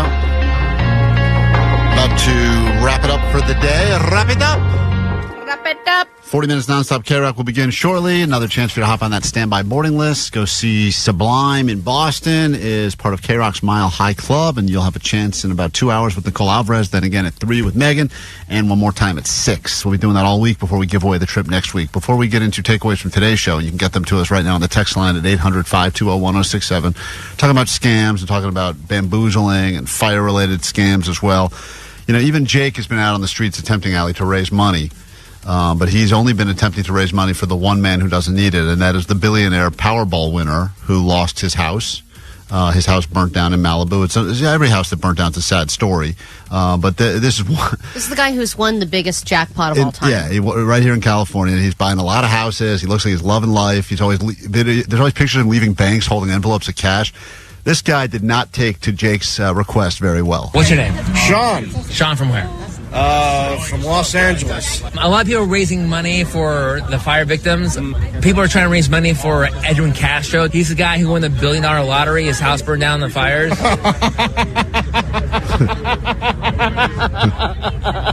I'm sorry, that's tragic. But that is kind of funny. I'm sorry. Would you donate any money to help Edwin Castro? So the guy who won the $1 billion lottery? No. No. That guy, he's buy a better house. He's fine. All right, so Jake's not having a lot of luck. They get mean. He's attempting every day, and so far he's raised $0 for Edwin Castro. It's funny how the richer you get, the more people just universally hate you. Yeah, it is weird how that works, right? It's like I want to be the guy that won, and if they're not, then you are a piece of crap human. Had that been Edwin Castro before he won the lottery, people would have been rallying behind him. GoFundMe donations, Right. yeah, all over the place. Takeaways from today's show. What do we got? 562, my takeaway is Allie doesn't like fats, gays, or deads. Well, that is facts. That is just facts. If you didn't know, listen to today's show, you can hear Allie pretty much shaming every group of people on planet Earth. Including my own group. 626, my takeaway is the worst part of having no power are all the beeps. A lot of beeping sounds. You don't expect them. You think they're done, and then you hear another thing beep. It's like carbon monoxide. What is it? I don't know. I got no power. 818, my takeaway is if you give out a good shop, gotta lean into it. Hey, guy learned the hard way, but then he learned the right way. You can give out good shops. Let's make society a better place, one good shop at a time. And 661, my takeaway is smoking weed gives you zipper teeth. Yeah, Johnny got zipper teeth by trying weed for only the second time ever. Overdosed on a roach hit. Yeah. We think maybe a cigarette. You can't overdose on one hit of a cigarette, apparently. Jake, what's your takeaway from today's show? To get out of anything, just blame current circumstances. Current circumstances. Great excuse. What the Black Eyed Peas use, you can use it as well. You got a takeaway from today's show, Omar? Yeah, this is the new Sweet Divots. Oh, man, it's not playing. Hold on. Hold on. Here we go. Okay, volleyball. Okay, volleyball is your new Sweet Divots. On the YouTube live stream, too, everyone's spelling it with a B. Oh, volleyball. Volleyball. Volleyball, as it should Okay, be. volleyball. Yeah, get ready. We're going to have Vanessa is going to be up there at our big hang on the 31st Her at and Snow Wilson. Summit with her volleyball. She's bringing the volleyball. They're going to be at the bar together again. We'll see what they get into. So it's going to be a So good time. mad. We'll see what they get into. Who knows? That's good. The day is young, but it won't be. Allie, got a takeaway? My takeaway is if you get money from someone, just make sure it's not that wonky president money. Yeah, you don't want that wonky president money. Have a great day. Do it tomorrow. Try to do it better. If you need us in the meantime, you can find us on the GOAT line, 844-956-GOAT. Slide in the DMs, Klein Alley Show. And you can find that YouTube stream of today's show going up shortly. If you missed it, want to see what it looks like, it's all happening right now on KROQ's YouTube. And remember, those tickets go on sale noon today. If you want to be at one of those two shows happening, this is the fire relief, what do they call it? I keep wanting to call it Fire Fest, but it's not Fire called Aid? that. But they should have called it Fire Fire Aid. Relief Fest? That's Do you right. think they should call it that? I don't like the name. But It's Fire Relief Fest. anyway, we'll come back and talk about that tomorrow, I'm sure. If you need us in the meantime, we gave you all the information. Bye. Klein Alley Show. The world famous KROQ.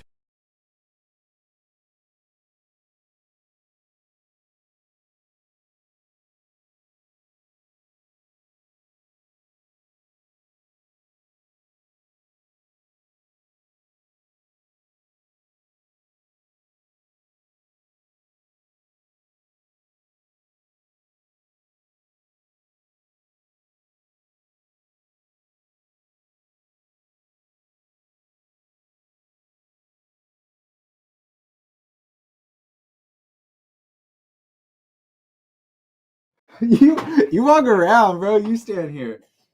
Oh yeah, look at. What's up? What's up? What's good? Look, Vanessa's actually standing. She's not even sitting. I'm sitting. My ass is planted in a chair. She's standing. Vanessa, what's good? I like this sweater you got on earlier now. What's good? I'm a grandma today. No, hey, drop a blue heart in the chat if you're fucking with her sweater. I like this sweater. Sweater's fire. I have a cable knit sweater too. Give us a little 360. That's a fire sweater. I'd wear that. Anyway, chat. We have so much going on today. Well, even that too. You guys also have a chance to get Fire Aid tickets, which, heads up, are going on sale today at noon our time. So all you netbangers that are on the East Coast. Prices are $100. That's really good. Oh, prices! I thought you said prizes, like we're giving away. We're prize, not. Let's be clear. The prices of the tickets. Yes, the prices are starting at $99 for Fire Aid. That's if you want to go see the one show at the Intuit Dome or the other show at the Forum. If you look at the Intuit Dome, it's got more of like a pop-leaning lineup. You got Olivia Rodrigo, Gracie Abrams, Tate McRae, Lady Gaga, Katy Perry. I don't remember right off the head of my bat. I'm just smart like that. And the Forum is more rock-centric with Green Day, No Doubt, Chili Peppers, Crosby, Stills, and Nash, but minus David Crosby, Joni Mitchell, Dave Matthews, and John Mayer. So choose wisely. And then also, too, I heard they will be streaming. Wisely. They will be streaming the show. I don't think I'm going to be able to go, and I don't think I will go, actually, but I will choose to stream it, like my buddy Surfer J right here. I'm going to try to go to both of them. You're going to try to go to both of them? Yeah. Okay. I'm trying to get one ticket to each venue. Okay, so Surfer J is actually going to try to go. You want to come say hi real quick? He's shy. So We've tried to get him on. We have lots of guest cameos coming on today. Everybody walks by. So Surfer J actually used to work at the Forum, and so he's got deep connects over there. So he said he's going to try to go to both. If he does, somebody made me that and sent it to me. Thank you. A lot of you guys send me. Actually, I don't. Maybe I should show what you guys send me. But a lot of you guys send me like some cool gifts. Like somebody sent me. Johnny's. Yeah, somebody sent me heart glasses. They sent me a coffee cup with like my name. I appreciate that. Thank you. So we will not be covering Live Aid, Fire Aid on our show or our end, but I'm sure because KROQ it's will. to raise money. Oh. KROQ will, but we won't. But also, it is to raise money, and I think you guys should really, if you guys do get tickets, just know it's going to a great cause, and it's a great way to help out if you wanted to help out. The cost is too much for you. I was gonna say something, but you can tell me in my ear. Tell me in my ear. Protect myself. Tell me in my ear. Go ahead. I won't say it. No, nothing. Why are you worried about bullies? Ain't nobody bullies. Don't worry about these randos. Don't worry about it. Guys, can't wait to see you next Friday. Yeah, you guys come in. Drop a green heart if you guys are coming. If you don't win tickets, it's okay because you can still come. You just don't get tickets to go down the lift. Yeah, high key, we don't do that. We just go and hang out in the bar area with you guys. We don't have time to go. Yeah, just come to the mountain and come. Don't worry about calling in. I know none of you guys are going to go, though. No, I don't believe that. Only I feel like you guys will Only be because these people literally aren't even here in LA. A lot of these people are like out of state and they all big talk. Yes, but Big Bear is near a lot of No, they're out of state. A lot of these guys are like not even in California. So they're not going to come. Yes, BB, we'll see you there. Yeah, BB, Donovan. Who else is Donovan? We will definitely love to see you guys there. Big group hangout, lots of drinks. Hell yes. Yes. And you got a room for the night? Okay. Oh, you're getting a room? Bad guy station. Okay, Big Bear. Do you get it though? Okay, and the thing. Anyways, guys, I have to go. Can you do a good Sofia Vergara impression?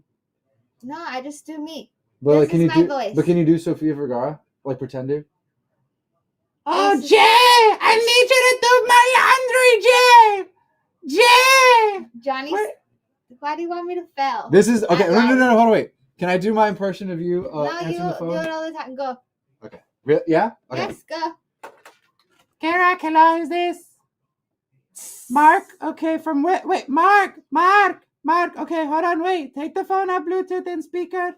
Okay, go ahead. Tell me your story. Tell me your story. What is your story? What was the time you were ditched? Mark, your story's too long. You need to streamline it. They're not going to take it on there. You need to keep it nice and short, okay? Bye. All right, we'll put it on hold. Mark is not it. That is not a good call. I don't say that. That was good, no? But I do say if it's not a good call, I'll be like, I'm sorry, my dude. Gotta let you go. Bye. That was a good call. All right, guys. Okay. Guys, we gotta go. I gotta go get nasal spray for my allergies. meeting. I need that for my nose because what's good? Allergy season is up. I gotta go get that across the street. We have another big meeting coming up right now, but In you 10 guys minutes, don't care. 4-9. No show over time. Actually, we're not sure. We have like 2 back-to-back meetings. I don't know. Yeah, don't count on it. You guys got a lot of good content Maybe there's gonna today. be a show over time. Maybe. You get But maybe tomorrow as well. You get a live stream. We don't know. Just check your downloads. It might happen. I wouldn't count on it, but you know what? I hope so. I hope so. I hope so too. I hope so too. It's always fun. Ketamine nose spray. No. All right, Vanessa, go use the restroom. Bye, guys. All right, guys. See you later.